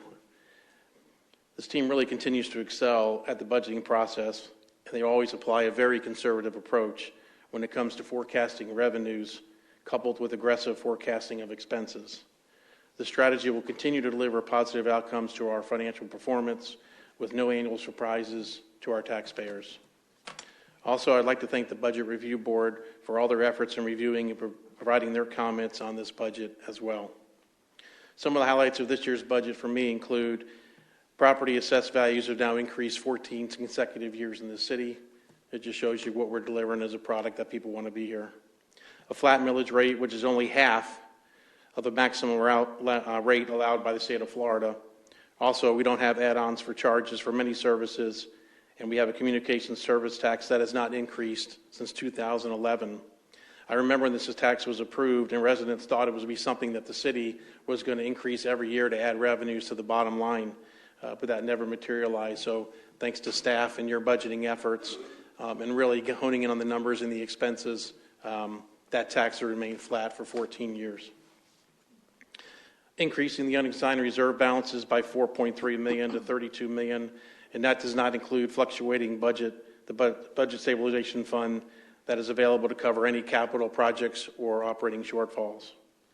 And in this budget, it's pretty impressive that we're increasing it by 42 positions to accommodate needed expansions of our public safety divisions, including 23 new firefighters to meet the newly structured 4-shift system of 24 hours on duty, followed by 72 hours off duty, as well as 10 new police positions and general staffing increases to accommodate new facilities and a growing population base. There are also some challenges, not all rosy. State discussions on a reduction or elimination of the property ad valorem tax collections will be very painful, not only to the city, to the county, and to our state. Where would the city get additional revenue to maintain the staffing needed for public safety as well as our daily operating personnel? Nobody knows. I know this was talked about in 2010 and never went anywhere. I can't imagine this is going to come to fruition at any significant number. But if it does, somebody's got to tell us where this money's coming from, or we're taking people off the streets to protect you. I don't think that's a viable option for us. Possible changes to FEMA disaster reimbursements, putting pressure on our unassigned reserves, which Arian spoke very eloquently about how we're increasing those amounts to cover shortfalls, which we may have to do if we're not going to get reimbursed in a timely manner. We got to clean our streets. We got to take care of our city and get it back to normal as much as possible if a 4 or 5 or, God forbid, some other size storm hits our city. Also challenges significant increases in our operating expenses that will consistently outpace our revenue growth in the future. How are we going to deal with that? Annual required increases in unassigned reserves to meet our required minimum threshold of 17% of our general fund expenses. If you go back to 2020, our unassigned reserves were $23 million, or 24% of the general operating fund. So even though we've done a great job in adding $9 million to that number over the last 5 years, that margin's dipped from 24 to 20%, which is kind of our threshold. So now we've really got to pay attention to that number because operating expenses aren't changing. In terms of hiring future public safety positions with competitive pressures from surrounding municipalities as well as the county hires, I think, a couple hundred people every year. Jupiter has 100 positions or so they're looking for, and then we've got 23 and possibly more in the future. I talked to Chief Breyer. We've got a good crop of people that we're hopefully bringing in that will be consistent to keep that staffing level where it needs to be. But again, a concern because there's outside competition and pressures. Everybody wants to come to Gardens, I know that, but other pressures from other areas with dollars or other commitments, that could be concerning to us, so we're going to have to deal with that in the future. In summary, for me, the city budget for the decade beginning in 2020 started off with the challenges of COVID, but the city has persevered with some great results for the past 5 years, including millage rate reductions totaling 10% as we lessened potential tax collections from our residents to assist with rising inflation and other costs that they were dealing with in their annual expenses. We made the commitment to help, and we did. Increasing unassigned reserves, so we focused on that. Increasing staffing at all levels, not just public safety, but all levels of our city to really meet service expectations which our residents expect. And then continuous development of new parks and operating facilities to handle an annual population growth, averaging over 1,000 new residents to our city every year. In a decade, that's 10,000. That's a 18% increase. So think of that. We've got to accommodate who's moving here, and why not, right? I mean, it's a great place to be. For me, the next 5 years, what we should expect is a flat millage rate, annual increases in the unassigned reserves to maintain our threshold, expanding on targeted fee structures to support the funding of our tremendous recreational facilities. I think our residents are accustomed to paying for quality programs, and non-residents will also support these increased initiatives, but at a higher cost. You want to come into the city and use our facilities, come on in. I'm sure we've got the room, we can make the room. But your cost is going to be obviously a little bit higher than what the city residents pay, because that's our priority. Ongoing capital projects, enhancing and beautifying our city, really to maintain the signature city image that everybody has of us.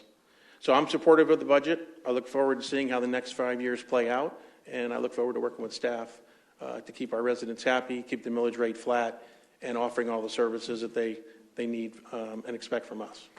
Thank you. Thank you. Councilmember Reed? Okay, sure. So no questions, Bert? You just want I'm good. Okay, great. Wonderful. I do have a few statements and just a couple of questions as well. First off, it's always immaculate. Thank you to you, to your staff, to all the department heads that provide all this information and all the staff that's involved. The wonderful thing about this city is that the right hand knows what the left hand is doing. You guys, the flow of communication between everyone is apparent because everything is touched in this. And the CIP alone shows that, because that shows the flow. Most of all, thank you so much for having OpenGov so that anybody can go online and see where every single one of their pennies goes. Councilmember Primoroso mentioned personal property taxes. I did a little math with our property bill. I've lived in the same house for, I think, 26 years. But we pay 3 times as much a month for our homeowners for our homeowners association than we do for living in Palm Beach Gardens, just the money specifically for Palm Beach Gardens. And that third of our HOA bill gives us all of the city's services, whereas the 3 times that I pay every month to the homeowners association, we barely get our mailboxes painted, right? So it's pretty extraordinary how far a dollar goes when you are paying into the city of Palm Beach Gardens. I know if you need a police officer or an EMS paramedic, they're at our homes in minutes, faster than anywhere else. Everything is beautiful. Our sidewalks are gorgeous, and that is why this budget is so important. So that's why the property tax bill is imperative every month when you're paying it. So if we lose $105 million of property tax funding, I know that you guys are nimble. I know you're already working on it. When we had our agenda review, you discussed that as well. But with $93 million of it going towards public safety, that's just scary, right?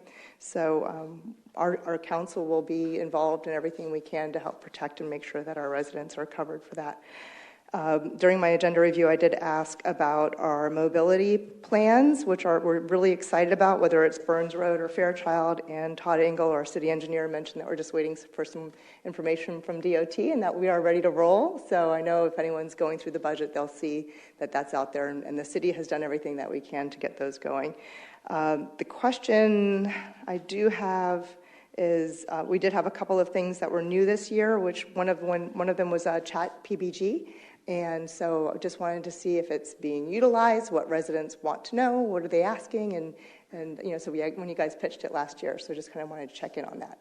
Yes, it's doing fantastic. There's been, for the last few months, when it first kicked off, Candace and her team with our public communications department did share questions as the chat was learning with the departments. And over the last few months, we've been working to answer those questions. And now that they have all that data, it's getting smarter, and it's even answering the questions now without her having to reach out to the departments as much anymore.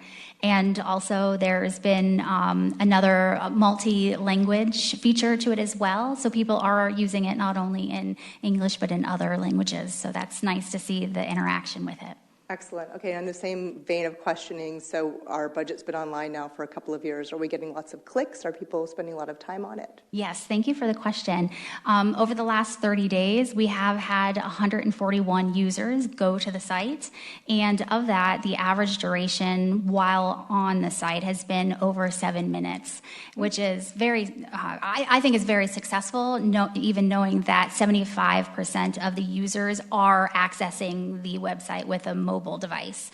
So to be able to capture, a resident on their mobile device to go through our budget for 7 minutes, that's a feat. So I'm very happy with That's those huge. figures. Nobody does anything for more than 7 minutes on their phone anymore. Nowadays, it's a very quick swipe. Okay, great. And then once again, one of the favorite slides that we all love that you present is how we do less with more. The statistics are just obvious.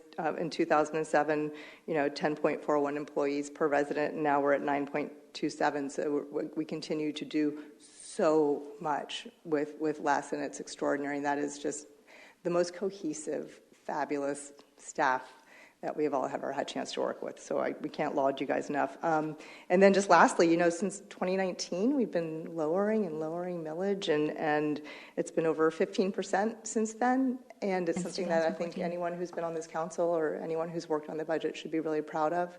And keeping it flat this year just does make sense. So thank you so much for a beautiful presentation. Thank you. Thank you, Councilmember, Vice Mayor Middleton. Oh my God. Thank you. It's a tough act to follow once you go third, so because they take all the questions and make all the great comments. But I'll just mention, some will be redundant. But thank you, Ariane, and your entire team and our entire staff for another insightful budget year. The budget communication improves every year, and the website is user-friendly, and the budget information is fully accessible to everybody. And I know it's given in many different ways now, including some video vignettes, which we appreciate the community support with. Your delivery tonight was very detailed, and I appreciate the level of detail that we can understand. It can go into many, many different layers and can be a little bit overwhelming. The government process differs significantly from budget operations, so I think people need to understand that. One of the things I asked during my agenda review was if anybody felt like they were missing anything. And staff members are you reiterated that staff members were so attentive during the process. It allows them to compare, and contrast last year, this year. And everyone seems to sharpen their pencils. They're working smarter, not harder. And they're very cost conscious and very mindful of spending. So they're always looking out for the residents and everyone, and we appreciate that team effort. Legislation, as we know, is the big unknown this year. During the Florida League of Cities meeting in August, the primary topic of discussion was the potential reduction or elimination of property assessments. That was big, and this would have a significant impact on our budget and planning process. And in addition, the federal government's talking about some kind of plan to eliminate or restructure FEMA. That's a big line item for us, and we appreciate you being mindful of that and putting in reserves for that. This action may result in the transfer of responsibility to state and local authorities, and we take responsibility for that. Safety is our number one and our top priority for our city and our residents. As noted previously, the city is proposing to maintain the same millage rate as last year, reflecting a continued commitment to fiscal responsibility and offering relief to our residents. And maintaining this rate also enables the city to continue delivering high-quality services its residents expect. So I fully support that. And I also commend and thank the BRB for all of their support and detailed report that they gave to us. That was very helpful and insightful. And I just want to reiterate again that they're recommending monitoring and comparing actual financial results to the 10-year forecast, and that would be important. And if these results do not indicate to use all or most of the projected funds, we should continue to review this and determine whether our millage rate can be reduced, which I know we do on a regular basis. So I just want to focus on that, and I do support the budget, and thank you very much. Thank you, Vice Mayor. Councilmember Kemp. My first budget, so it was pretty in-depth, and you gave us a lot of information to go through, and that's one thing I want to say. I mean, it's everybody, and it's lowered taxes every year, and, you know, of course, being the first time up here, you hope to see them lowered again, but I think you nailed it with keeping it steady as we need to be. Going through all of those, I clicked on all the boxes. I opened them up. I made my own spreadsheets, and after making sure everything aligned, I kind of went through and agenda review, and, you know, seeing all the work that your staff put into it and everybody put into it was just impressive. And so that weighed on me believing in keeping this a level year. Going through the budget review board and seeing everything that they did. In my agenda review, I asked, you know, on the budget review board, we got their names, but, you know, what do they do, and kind of resumes. And it was kind of impressive to hear what they do in their own time, how much money they manage and budgets they do. So, you know, seeing how much wisdom lies within that board, you know, listening to them weighed on me too, to make sure that we kind of came to a final decision. And I want to thank them too for volunteering all their time to go through all of this.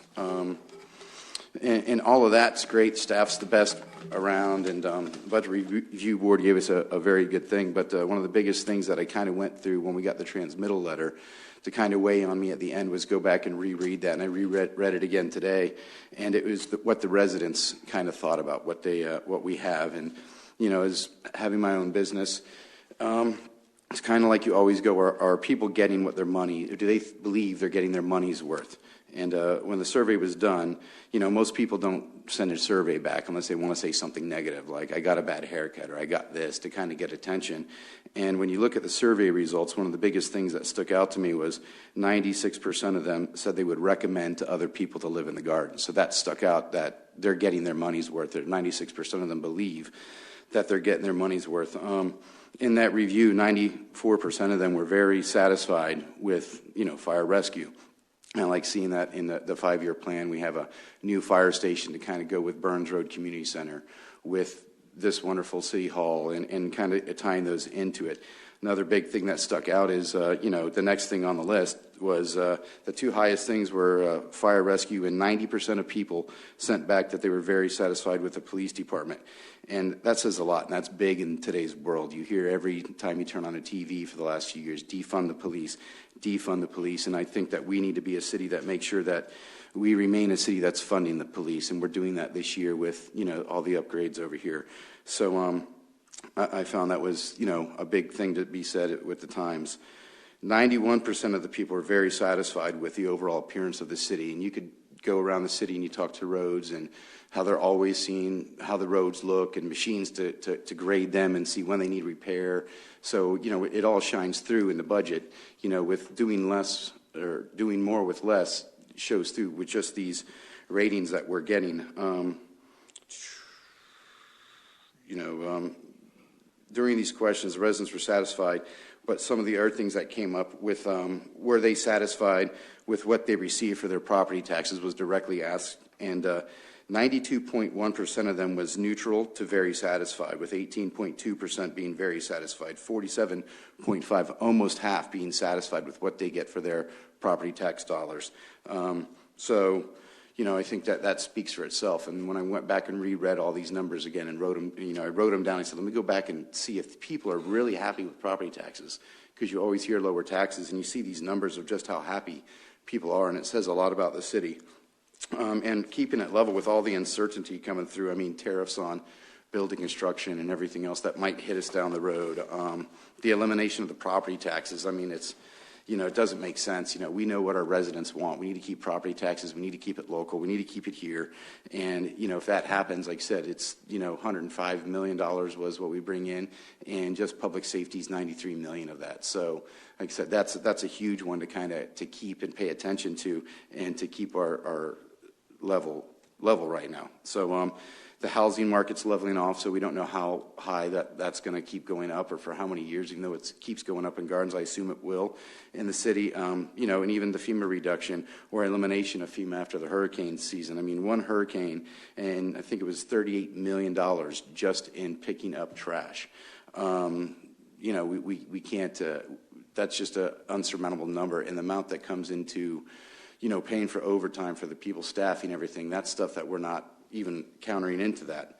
And I mean, that's just 1 year, one hurricane. If we go back and you look at 2004, we had Francis and Jean, Helene and Milton last year on the West Coast. So it'd be devastating for a city with this to try and lower taxes. So I believe with all this and, the approval of the residents and the people of what they said in the surveys, and with our reserve coming down to 20%, that's kind of right at that crucial moment where we need to keep it level this year.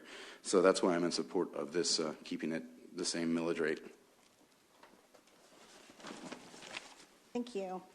I guess I'll end with mine, but I like going last because you guys pretty much said it all. And I do want to concur with my colleagues and thank Ariane, her team, and department heads and the Budget Review Board for their efforts in continuing to find ways to be efficient, effective, and very fiscally responsible. You're all remarkable, and I know I can speak for the council when we say we appreciate you very much. And our city is continuously growing exponentially. In fact, we just received an email that our residents doubled year-to-year growth rate. Now we're over almost 65,000 residents. And with that said, our upcoming transition to 2472, I understand the need for 42 new positions for sure. Everyone's feeling the effects of inflation, of course, the implementation of tariffs, the cost of materials, insurance, including us, the city.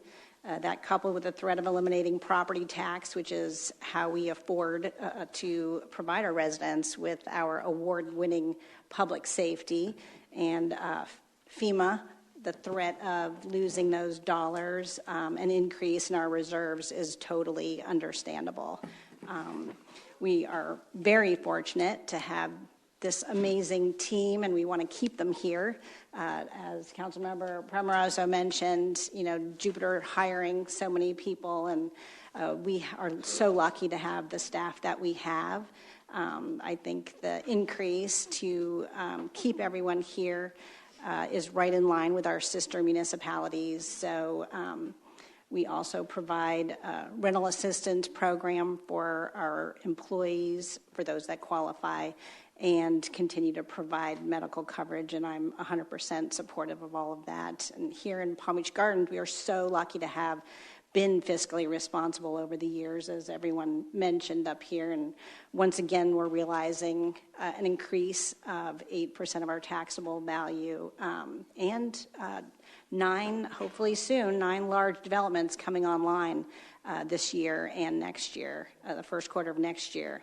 And the budget summary points out the issues of affordable housing, and that, of course, with employee rental assistance program, which is absolutely commendable. I really commend you all for doing that because that helps retain employees.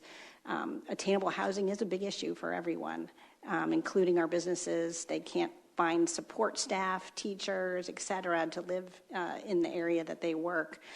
So I'm really glad to see the rollout of the single-family rehabilitation program for those that qualify, because that's very helpful too. And all of these are included in our budget. And I'm supportive of keeping the millage flat. Look forward to seeing the rental assistance program open up to residents and utilize the balance of the workforce housing revenue for similar programs to help our residents and businesses and employees.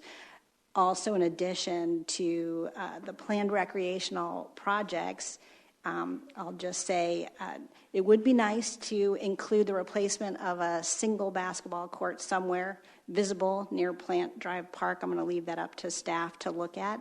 And finally, I just want to share a suggestion, which our budget has been more and more transparent as we progressed each year.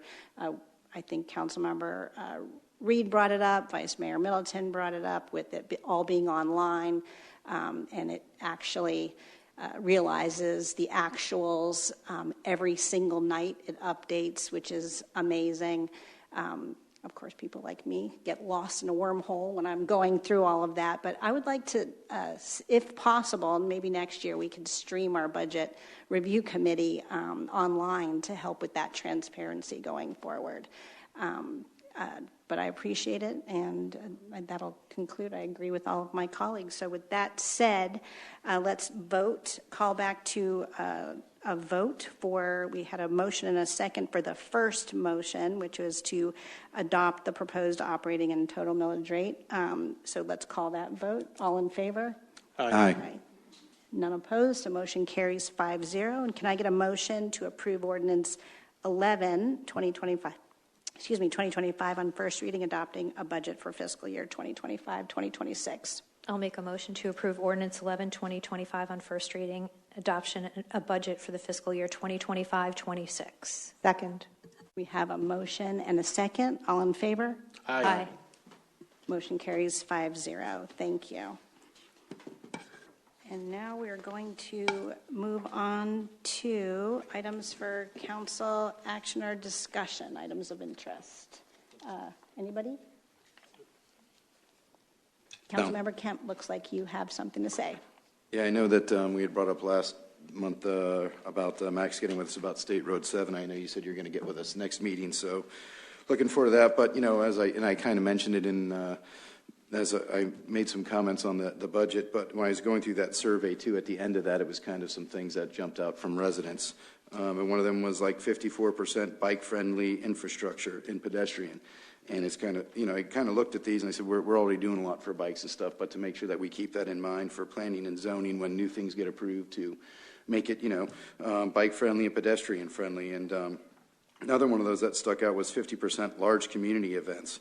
And, you know, when I saw that, I kind of said, we do kind of a few things in the city, such as the Cognizance here, Mardi Gras here, and different things. And, you know, maybe we should look into, and I mean, we already put out so much already through all the different apps and ways that we communicate through social media and stuff, but how could we get information out, such as things as Concert in the Park, or bring attention to the TGL, or, you know, Green Market. Like I said, I know we already have a lot of these things. It just seems like if people are saying that, you know, 50% of the residents want more big events, that maybe they're just not hearing about some of the things we have. And how do we look into doing some more to get those things out there, or if there are other options to give that. And then the last thing on the survey was more park amenities.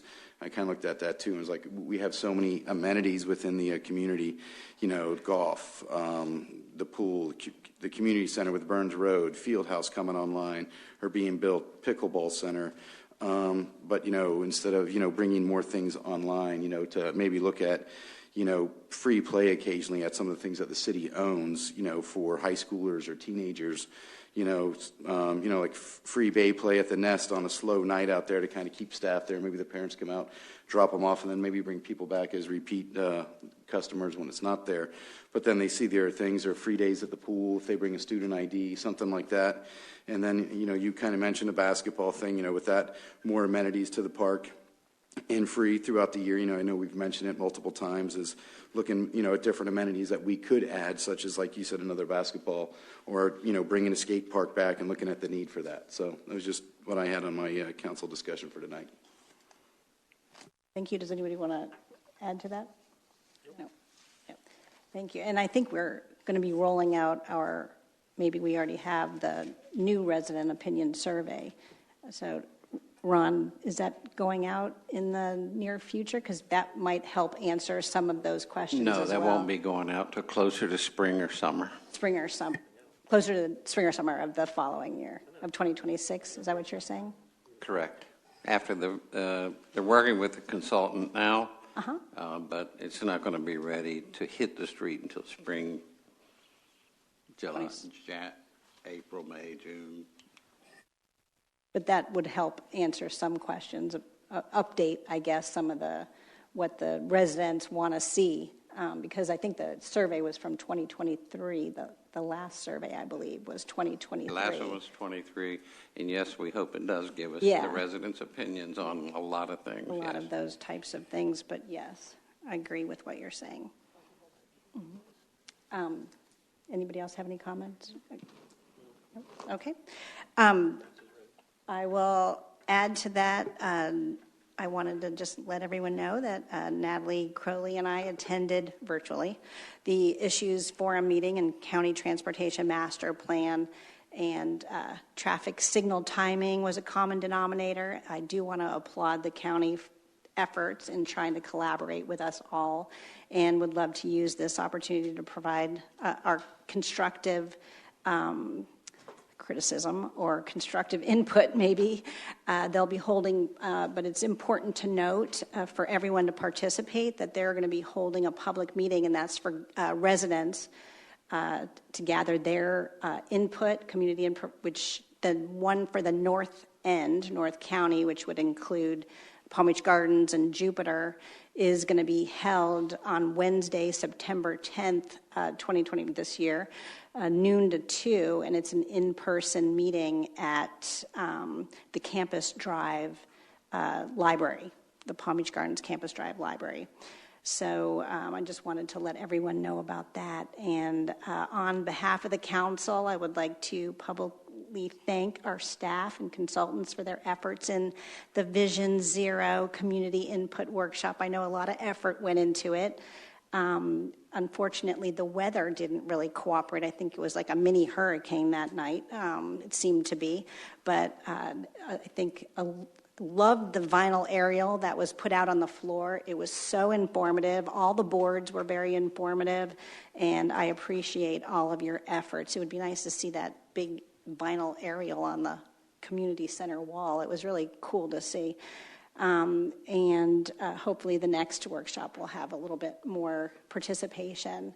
And as I think our Vice Mayor mentioned, we participated in the League of Cities Conference, and common issues this year seemed to be, of course, what we all noted, which was the potential loss of property taxes. And that's, I cannot point that out enough, as everyone just set it up here. That's something that's how we afford our public safety, our public services, our fire, our police, and all of these wonderful things that we provide for our residents. The other topic was e-bike safety, and I know a lot of communities are having heartburn over that, and that was a topic that seems to be very common from everybody. And what ghost bills will be coming back, which that will be probably the property tax and others. And I know, Ron, we had mentioned it, but I forgot. I know our lobbyist does a presentation every year about that. Is that next month?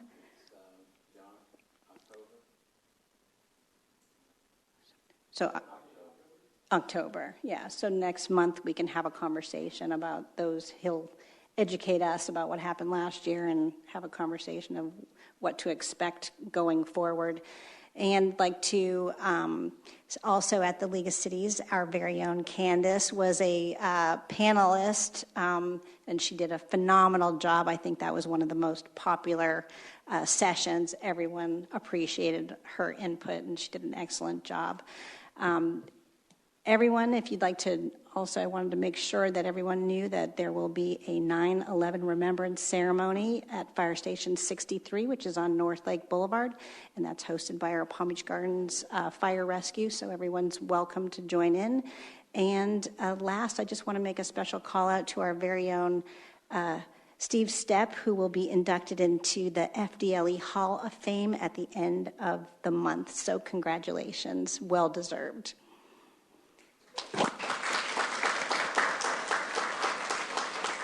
And that is it. Do we have a city attorney report?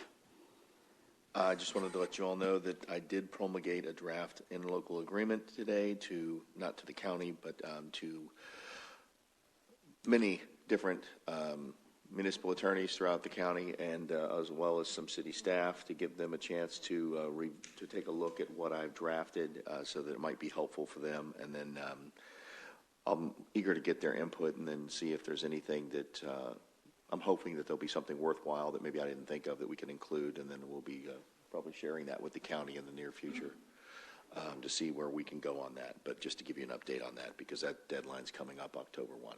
And so it is promulgated. It's out there for people to review. It's no secret work product, so they can all take a look at it. Hopefully it'll be beneficial. No secret what? Work product. It's not. It's just public record, so they get to use it. So Okay. I wanted to share it with all of them. So, because my hope is that all the municipalities that we will have a similar interlocal agreement. So I tried to give them something that I thought would provide a solid foundation, so that we would be more unified. It just will make it easier to negotiate these things with the county, and the methodology for doing this proportional sharing of impact / mobility fees, if the municipalities are all on the same page. A united front would be great. That's all I got. Thank you. Okay, well, yes, we like to follow the law. Okay, thank you. Is that it? And seeing if we have no other business, then this meeting is adjourned. Thank you all.